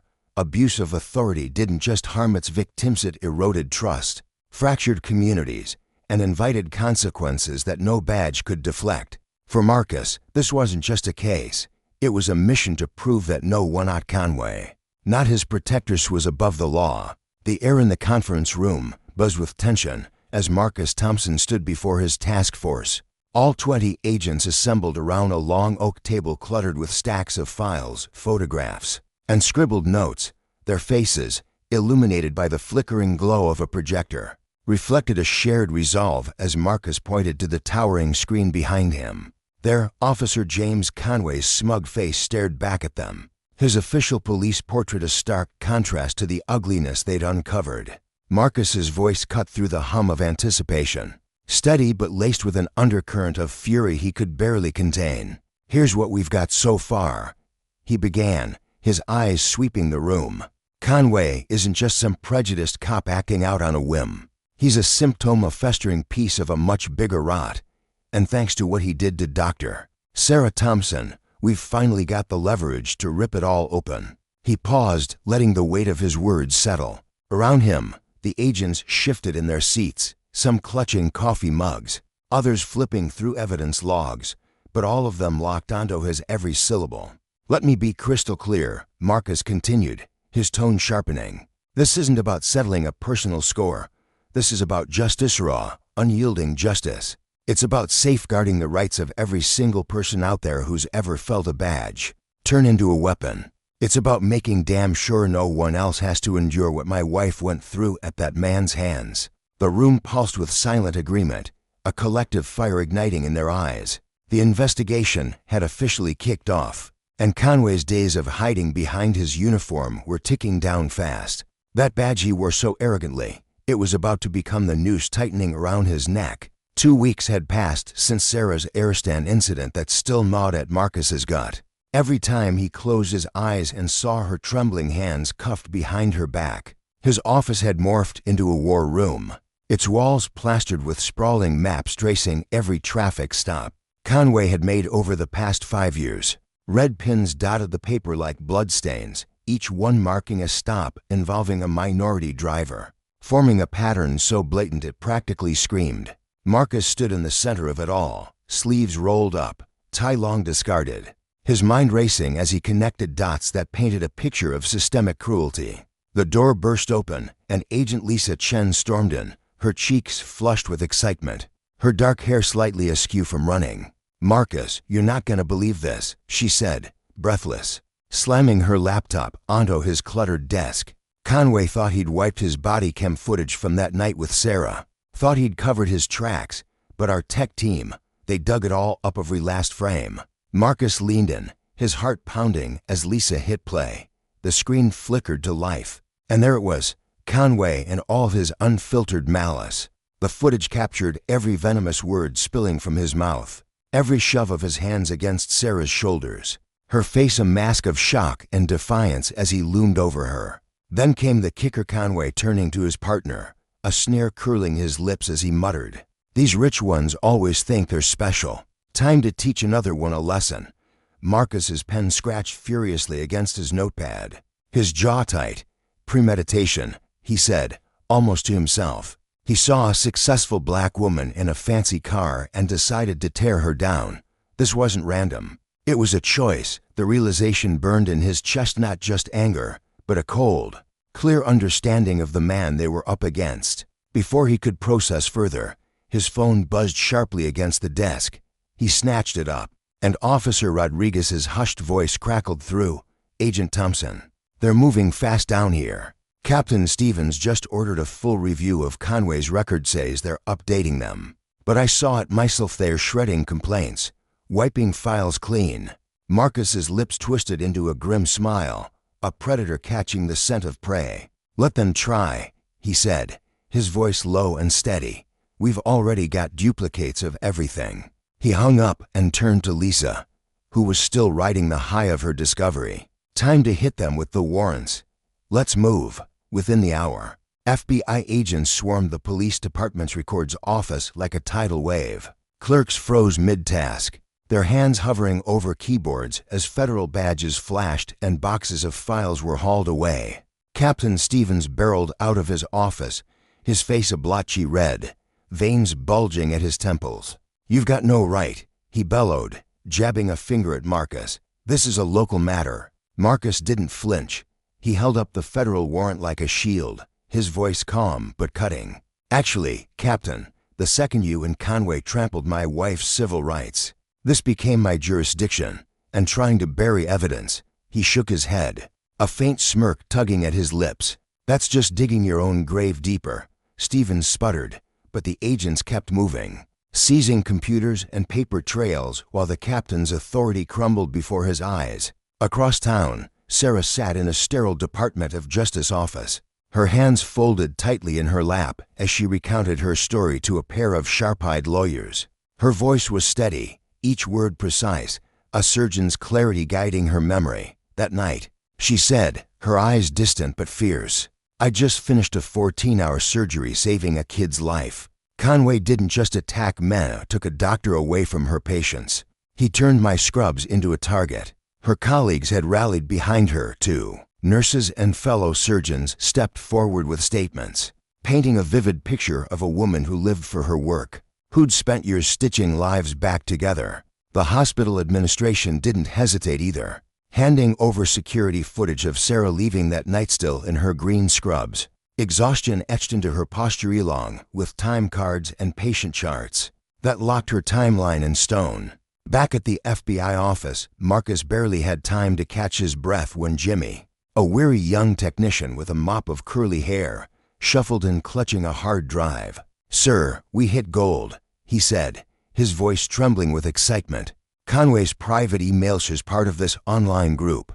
Cops swapping tips on targeting minorities, keeping score based on the cars they stop. It's like a sick game to them." Marcus's stomach churned as he scrolled through the messages.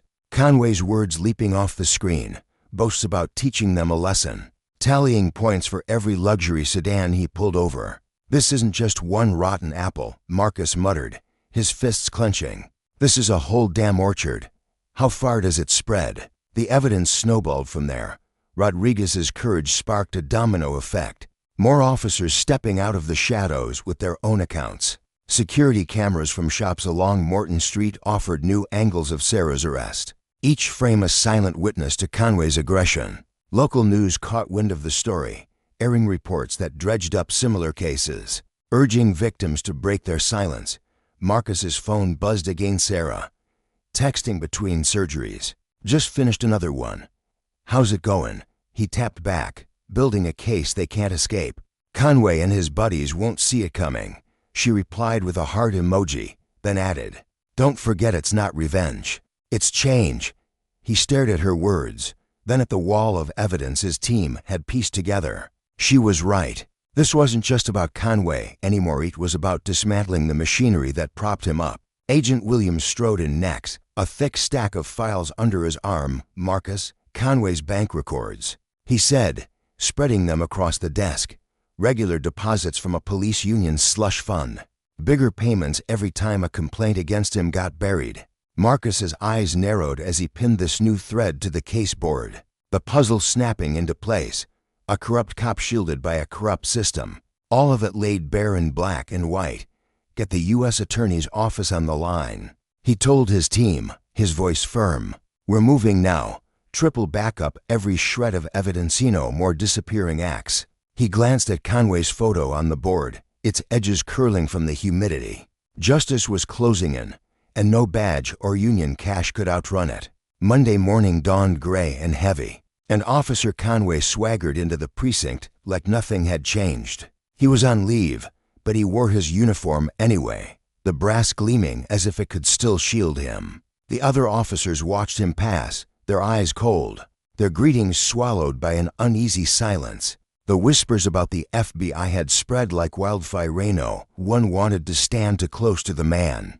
At the center of the storm, at his desk, he found a crisp note, "Report to Internal Affairs, now." His fingers trembled as he read it, though he masked it with a smirk, clinging to the belief that the union would swoop in like always. "Good morning, Officer Conway." Captain Martinez greeted him in the interview room, her voice icy as she gestured to a chair. The space felt claustrophobic, the walls pressing in. Two FBI agents, Lisa Chen among them, sitting silently in the corner, their notebooks open. "What's this about?" Conway asked, forcing bravado into his tone. "More whining from people who can't follow orders." Martinez didn't blink. She slid a folder across the table, bank statements spilling out. "Care to explain these deposits? Funny how they show up right after your complaints vanish." Conway's face flushed crimson. "That's private. We can," Martinez snapped, cutting him off. "Federal warrant. We've got your emails. Tuto's little message boards where you and your pals turned profiling into a sport." In the observation room, Marcus watched through the glass, his phone buzzing with a text from Sarah. "How's it going?"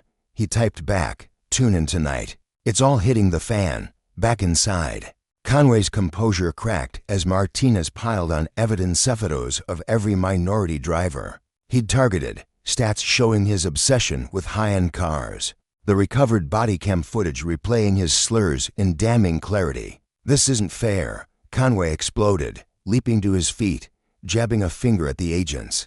"All this because I stopped one doctor who thinks she's above the law." Martinez's eyes glinted. "Sit down. Dr. Thompson's case was just the key. What we found behind it." She waved at the evidence. "That's all you." His union lawyer burst in then, pale and sweating as he took in the scene. "Don't say a word," he hissed to Conway, but the dam had broken. Conway's face twisted, his voice rising. "They don't belong in those cars, those neighborhoods. Someone had to show them." The lawyer groaned, burying his face in his hands, but the damage was done. Marcus turned away from the glass, a quiet satisfaction settling in his chest.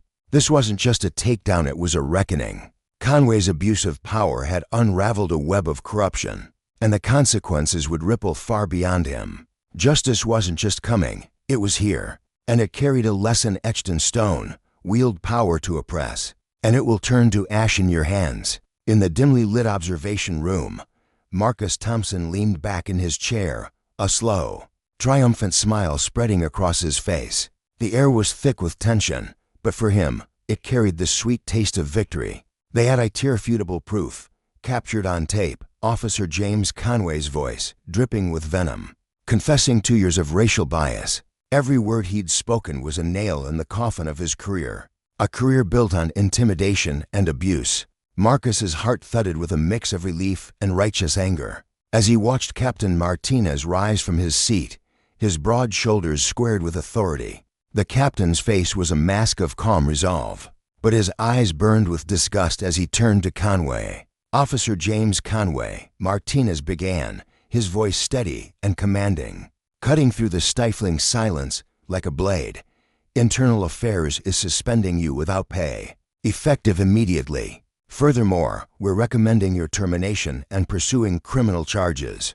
His tone left no room for negotiation. each syllable a hammer striking down on Conway's crumbling world. Conway's reaction was instantaneous, a volatile eruption of desperation and fury. He shot to his feet, his chair clattering to the floor with a harsh metallic screech that echoed off the bare walls. "You can't do this to me," he bellowed, his voice cracking under the weight of his unraveling reality. His hands clenched into fists, knuckles whitening as if he could fight his way out of the consequences closing in around him. "I'm a police officer." Martinez didn't flinch. He stood his ground, his calm demeanor a stark contrast to Conway's frantic outburst. "No," he replied, his voice low but laced with steel. "You're a disgrace to the badge. And now everyone knows it." The words hung in the air, heavy with finality, as two officers stepped forward. Their faces were grim, their movements deliberate as they flanked Conway, gripping his arms with practiced efficiency. He struggled briefly, his breaths coming in ragged gasps, but there was no escaping the inevitable. As they led him out, his boots dragging against the tiled floor, the room fell into a profound silence. His former colleagues lined the hallway, their eyes cold and unyielding. Not a single one moved to defend him. Not a whisper of support broke the stillness. The blue wall that had shielded him for so long throughout complaints, through whispers of misconduct, had shattered, leaving him exposed and alone. Marcus felt a surge of satisfaction as he pulled out his phone to call Sarah. She answered on the second ring, her voice soft but steady, a lifeline in the chaos. "It's done," he told her, his tone brimming with quiet triumph. "We've got him on civil rights violations, corruption, assault works. The union won't touch him after that outburst." He admitted on record to targeting minorities. "It's over for him." Sarah's breath hitched on the other end, a sound that carried both relief and lingering pain. "What about the others?" she asked, her mind already racing to the broader implications. "The ones who covered for him?" Marcus glanced out the window, watching the gray cityscape stretch beneath a heavy sky. "The investigation's growing," he assured her. "3 captains have already stepped down, resigned before they could be forced out. The police chief's under scrutiny now, too. This isn't the end, Sarah. It's just the beginning." He could hear the faint hum of hospital machinery in the background, a reminder of where she was always in the thick of saving lives, even as her own had been upended by Conway's actions. At that moment, Sarah stood in her office at the hospital, her white coat slightly wrinkled from a long shift. She gazed out the window, her reflection faint against the glass. Below, a news van idled in the parking lot, its crew pacing restlessly, waiting for her to emerge with a statement. But she wasn't ready. Her hands tightened around the edge of her desk, her mind replaying the night Conway had pulled her over with flashing lights, his sneering voice, the cold metal of handcuffs biting into her wrists. She'd been driving home after a grueling surgery, still in her scrubs, when he'd targeted her for no reason other than the color of her skin and the car she drove. Now, the world knew, but there were children waiting for her in the operating room, tiny lives hanging in the balance. "I have to go," she told Marcus, her voice firm despite the exhaustion creeping in. "Emergency surgery. Go save lives," Marcus replied, a warmth in his tone that made her smile despite everything. "That's what you do best. We'll take care of Conway and his cronies." As she hung up and headed toward the surgical wing, her steps quickened with purpose, her focus shifting to the task ahead. Meanwhile, Conway sat slumped in a holding cell, the stark fluorescent light casting harsh shadows across his face. His badge and gun were gone, stripped away like the identity he'd clung to. His phone buzzed incessantly on the table outside the cell, reporters hungry for a soundbite about the racist cop who'd finally crossed the line. He didn't answer. He couldn't. The blue wall that had once been his fortress was now a pile of rubble, and justice was barreling toward him with unrelenting speed because he'd chosen the wrong target. On a quiet Tuesday night, the City Hall press room buzzed with anticipation, a sea of reporters, flashing cameras, and anxious citizens packed shoulder to shoulder. The air crackled with the weight of what was to come. At precisely 10 a.m., Marcus strode onto the stage, his presence commanding attention. Behind him trailed FBI Director Roberts, a stern figure in a crisp suit, and the U.S. Attorney, her expression unreadable but resolute. Massive screens flickered to life, displaying a city map dotted with hundreds of red markers each, one a testament to Conway's reign of terror. The room fell silent, the collective breath of the crowd held in suspense. 3 weeks ago, Marcus began, his voice clear and unwavering. Officer James Conway illegally arrested Dr. Sarah Thompson, a pediatric surgeon, as she drove home from saving a child's life. He paused, letting the gravity of his words settle over the audience. Today, we're here to prove this wasn't a what-I mistake. With a click of a remote, Conway's body camera footage filled the screens. The grainy video showed Sarah's car pulled over, her calm protests drowned out by Conway's barrage of racial slurs and threats. Gasps rippled through the room, followed by the rapid click of camera shutters as reporters documented the undeniable evidence. "This is only the start," Marcus continued, his voice gaining intensity. He unveiled a cascade of evidence, more videos, more damning proof. Over 5 years, Conway had targeted 147 minority professional doctors, lawyers, entrepreneurial driving luxury vehicles. Each stop was a calculated act of harassment, a power play rooted in prejudice. The U.S. attorney stepped forward, her heels clicking sharply against the stage. "We've uncovered a scoring system," she announced, projecting emails onto the screens. Conway and a group of officers turned racial profiling into a twisted game. They awarded points based on the value of the cars they stopped, but only if the drivers were minorities. The room erupted in murmurs, hands shooting up with questions, but Marcus pressed on. He revealed bank records next, his finger jabbing at the screen. Every time a complaint was filed against Conway, it vanished. Why? Because a secret police union fund paid to bury them. 3 captains and several internal affairs officers took their cut, too. The evidence was a web of corruption, sprawling and insidious, and Marcus's voice trembled with barely contained fury as he laid it bare. Across town, in the hospital cafeteria, Sarah sat with a tray of untouched food, her eyes fixed on the small TV mounted in the corner. Nurses and doctors crowded around her, their scrubs a patchwork of colors against the sterile white walls. The press conference played live, Marcus's words cutting through the hum of conversation. A young resident, Dr. Thompsano relation, leaned closer, his voice hushed with awe. "Weren't you scared to take him on?" Sarah turned to him, her smile gentle but resolute. "Sometimes," she said, her gaze distant, "you have to find the courage, and not just for yourself, but for everyone who'll face the same thing after you." Her colleagues nodded, some sharing their own encounters with Conway's profiling, their voices a quiet chorus of shared pain and defiance. Back at City Hall, Marcus unveiled more. Text messages between Conway and his crew, laughing about their targets. Security footage of Conway stalking luxury cars driven by minorities, waiting for the slightest pretext to pounce. "This wasn't one bad cop," Marcus declared, his voice rising. "This was a system built to torment successful minorities, a system that assumed if you were black or Hispanic and driving a nice car, you had to be a criminal." The FBI director took the podium, his tone grave. "This investigation now spans 3 neighboring police departments. Conway's arrest of Dr. Thompson didn't just expose one man, it revealed a culture of racism and corruption. We're determined to dismantle." Questions flew from the press. How many officers were involved? Would there be more arrests? Did the police chief know? Marcus raised a hand, silencing the clamor. 12 officers are in custody. More are coming. As for the chief, he locked eyes with the cameras, his pause deliberate. "His resignation hit my desk this morning." In the back of the room, Officer Rodriguez stood quietly, his arms crossed. He'd been the whistleblower, the one who'd risked everything to hand Marcus the first thread of evidence. Marcus caught his eye and gave a subtle nod, a silent thank you for his bravery. The U.S. attorney closed the conference with a final blow. Officer James Conway and 15 others face federal charges: civil rights violations, corruption, conspiracy. The maximum penalty, 25 years in prison.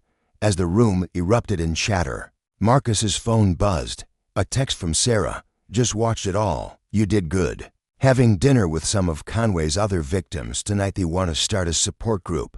He smiled, warmth spreading through him. That was Sarah turning her own wounds into a balm for others. Outside, The crowd of protesters who'd gathered with signs demanding justice now cheered, their voices rising in a triumphant roar. Stop police racism and justice for Dr. Thompson swayed above their heads, a sea of defiance under the overcast sky. In his cell, Conway watched the broadcast on a flickering TV, his face growing paler with each revelation. His lawyer had gone silent, his fellow officers had turned their backs, and his carefully constructed empire of prejudice had collapsed.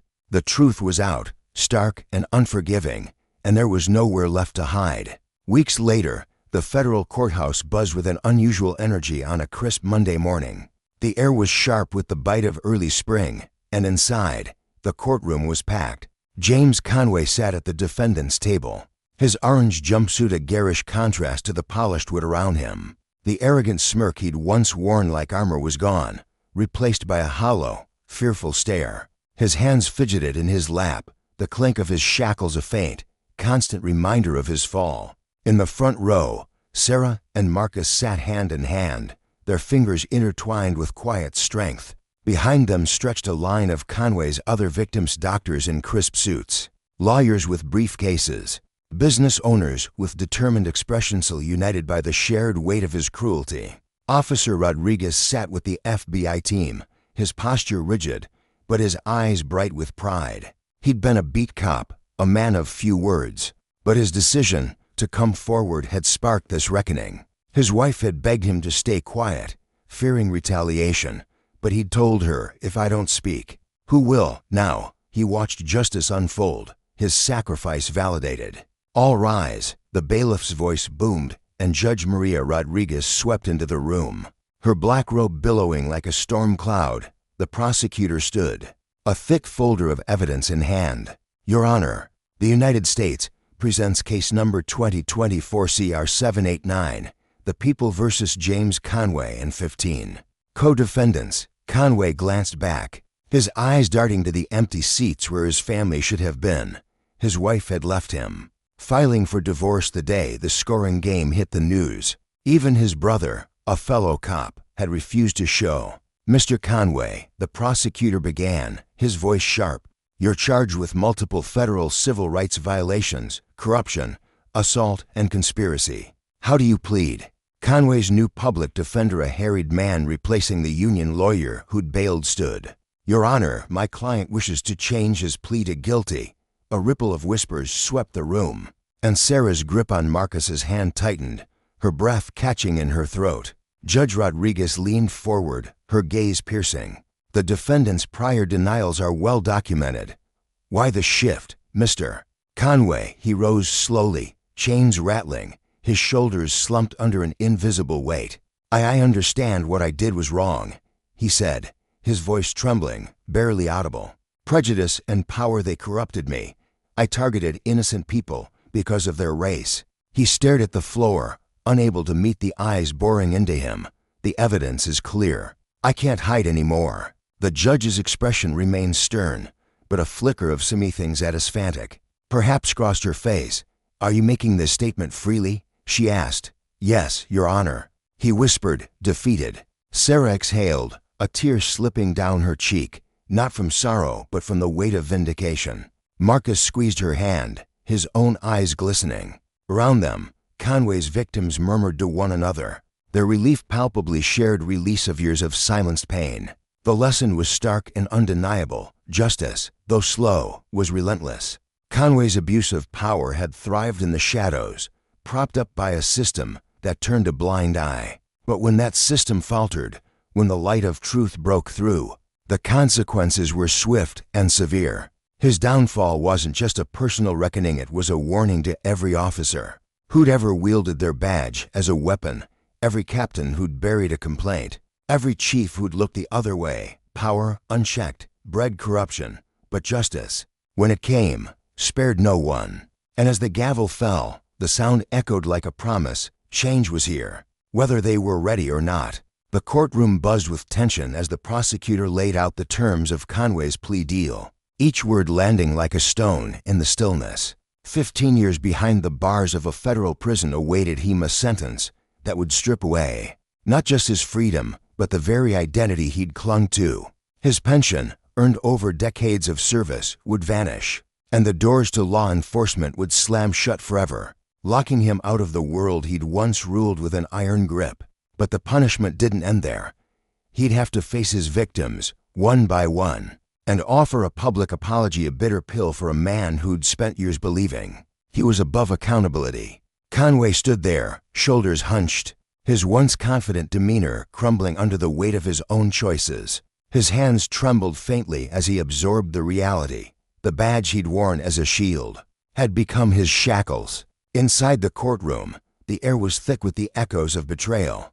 Conway's former colleagues, men and women he'd once called brothers and sisters in blue, were paraded before the judge. Some hung their heads and muttered guilty pleas, their voices barely audible, as if shame had stolen their strength. Others squared their shoulders and fought the charges, their defiance flickering like a dying flame. But the evidence towered over them: photos, recordings, witness testimonies piling up like an avalanche that buried their protests. One officer, a grizzled veteran with a weathered face, clenched his fists as his lawyer argued in vain. Another, younger and wide-eyed, stared at the floor, realizing too late the cost of loyalty to a corrupt system. The defenses unraveled swiftly, leaving them exposed and defenseless, their fates sealed by the very power they'd abused. During a break, Sarah slipped outside, desperate for a breath of fresh air to clear the suffocating tension clinging to her skin. The courthouse steps were cold beneath her feet, the late afternoon sun casting long shadows across the pavement. She leaned against a stone pillar, her mind swirling with the day's events, when a soft voice broke her reverie.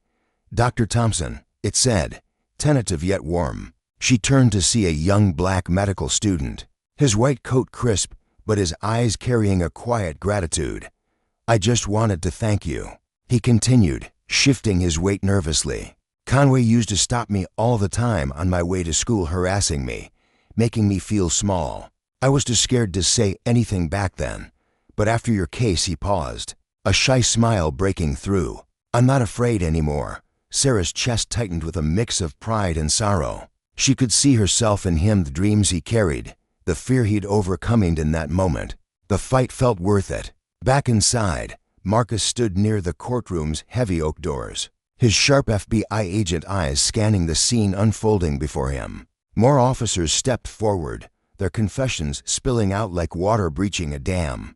The police chief, a burly man with a voice that once boomed with authority, now spoke in a low, defeated tone as he admitted to burying complaints, dozens of them, each one a cry for help he'd silenced. Internal affairs officers, their faces pale and drawn, confessed to pocketing bribes, their greed eroding the trust they'd been tasked to uphold. The infamous blue wall of silence, that unspoken pact to protect their own, had fractured at last, its pieces scattering across the polished floor. Marcus felt a surge of grim satisfaction.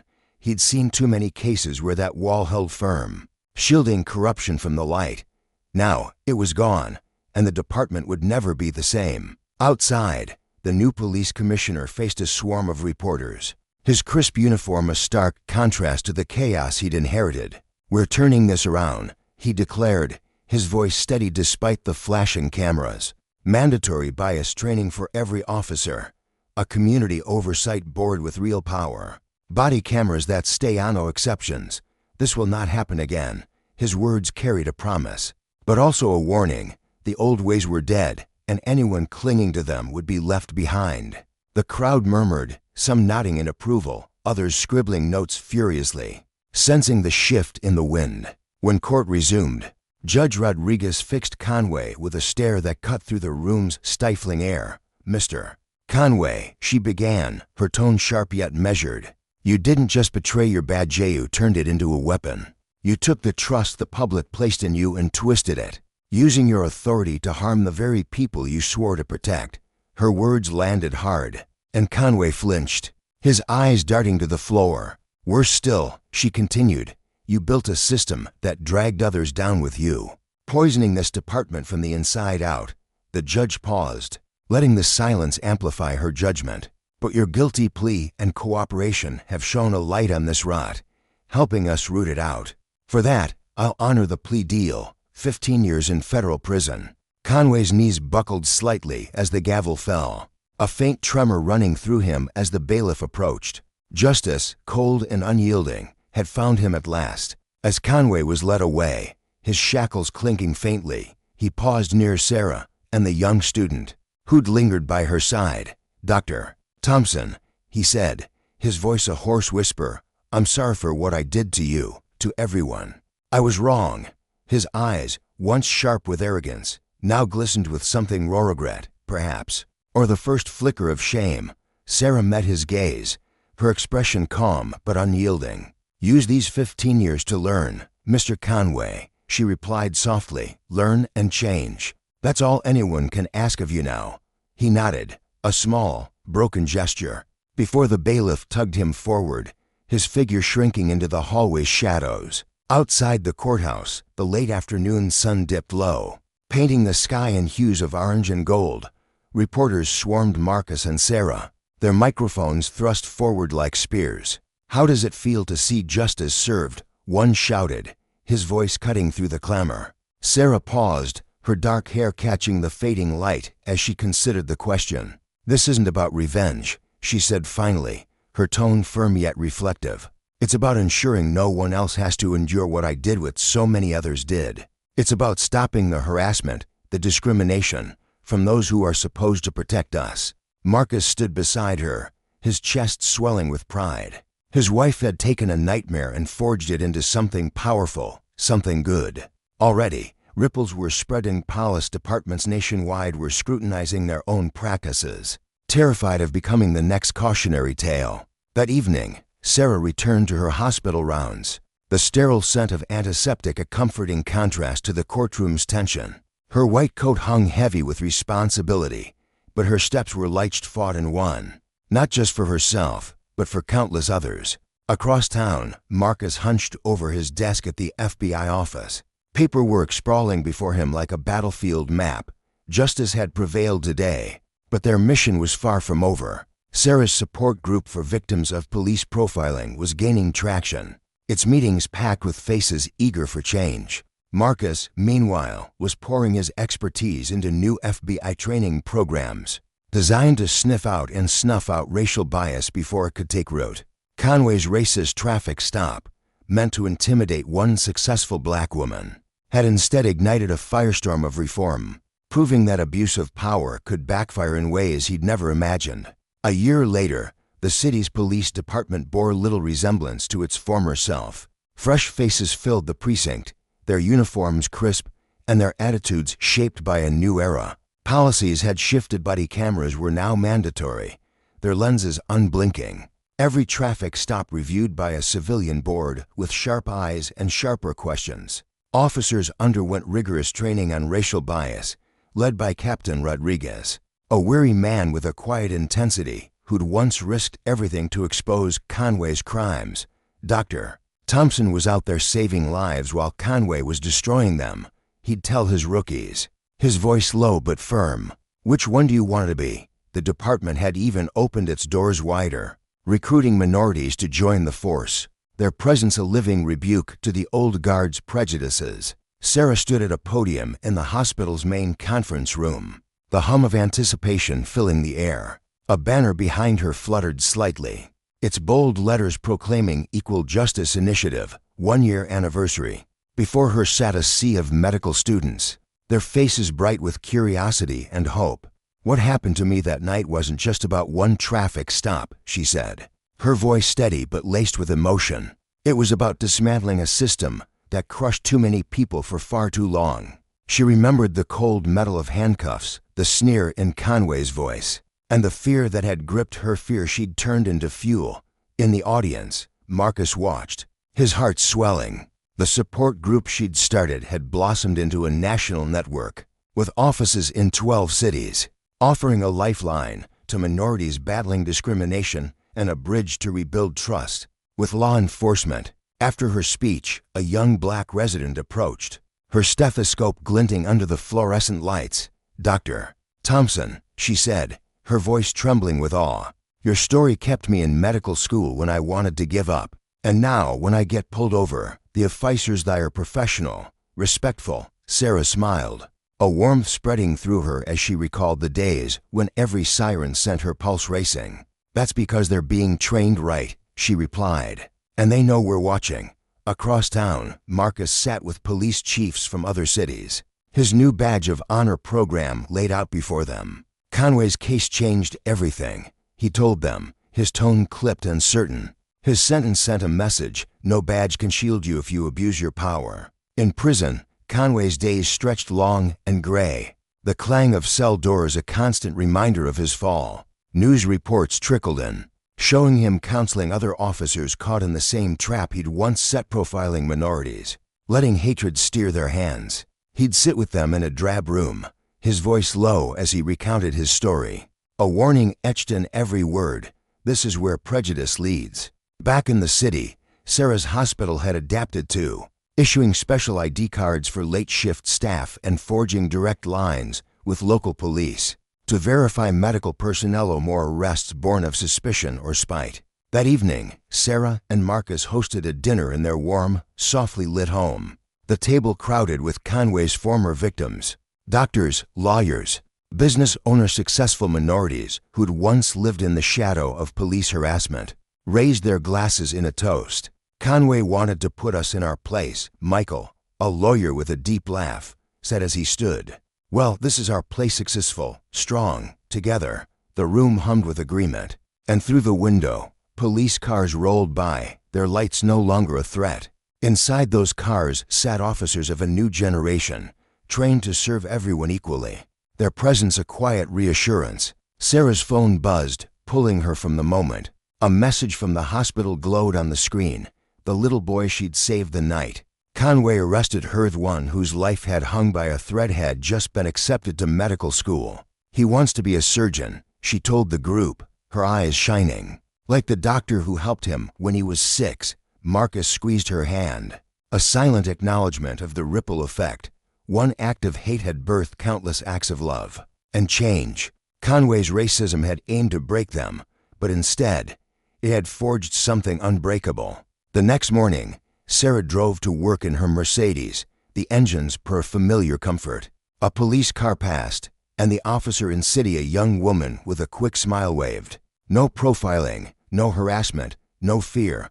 At the hospital entrance, a plaque gleamed, dedicated to Dr. Sarah Thompson, whose courage changed not just our city, but our nation. She didn't linger to read it. Recognition wasn't her goal. She'd fought because justice sometimes needs a spark, and she'd been that spark. Conway had tried to show her her place, never dreaming that her place and everyone else was wherever their dreams and grit could carry them. The city had learned a hard lesson: power misused breeds consequences, and from those consequences, a deeper justice had resented just for one night, but for all the nights ahead.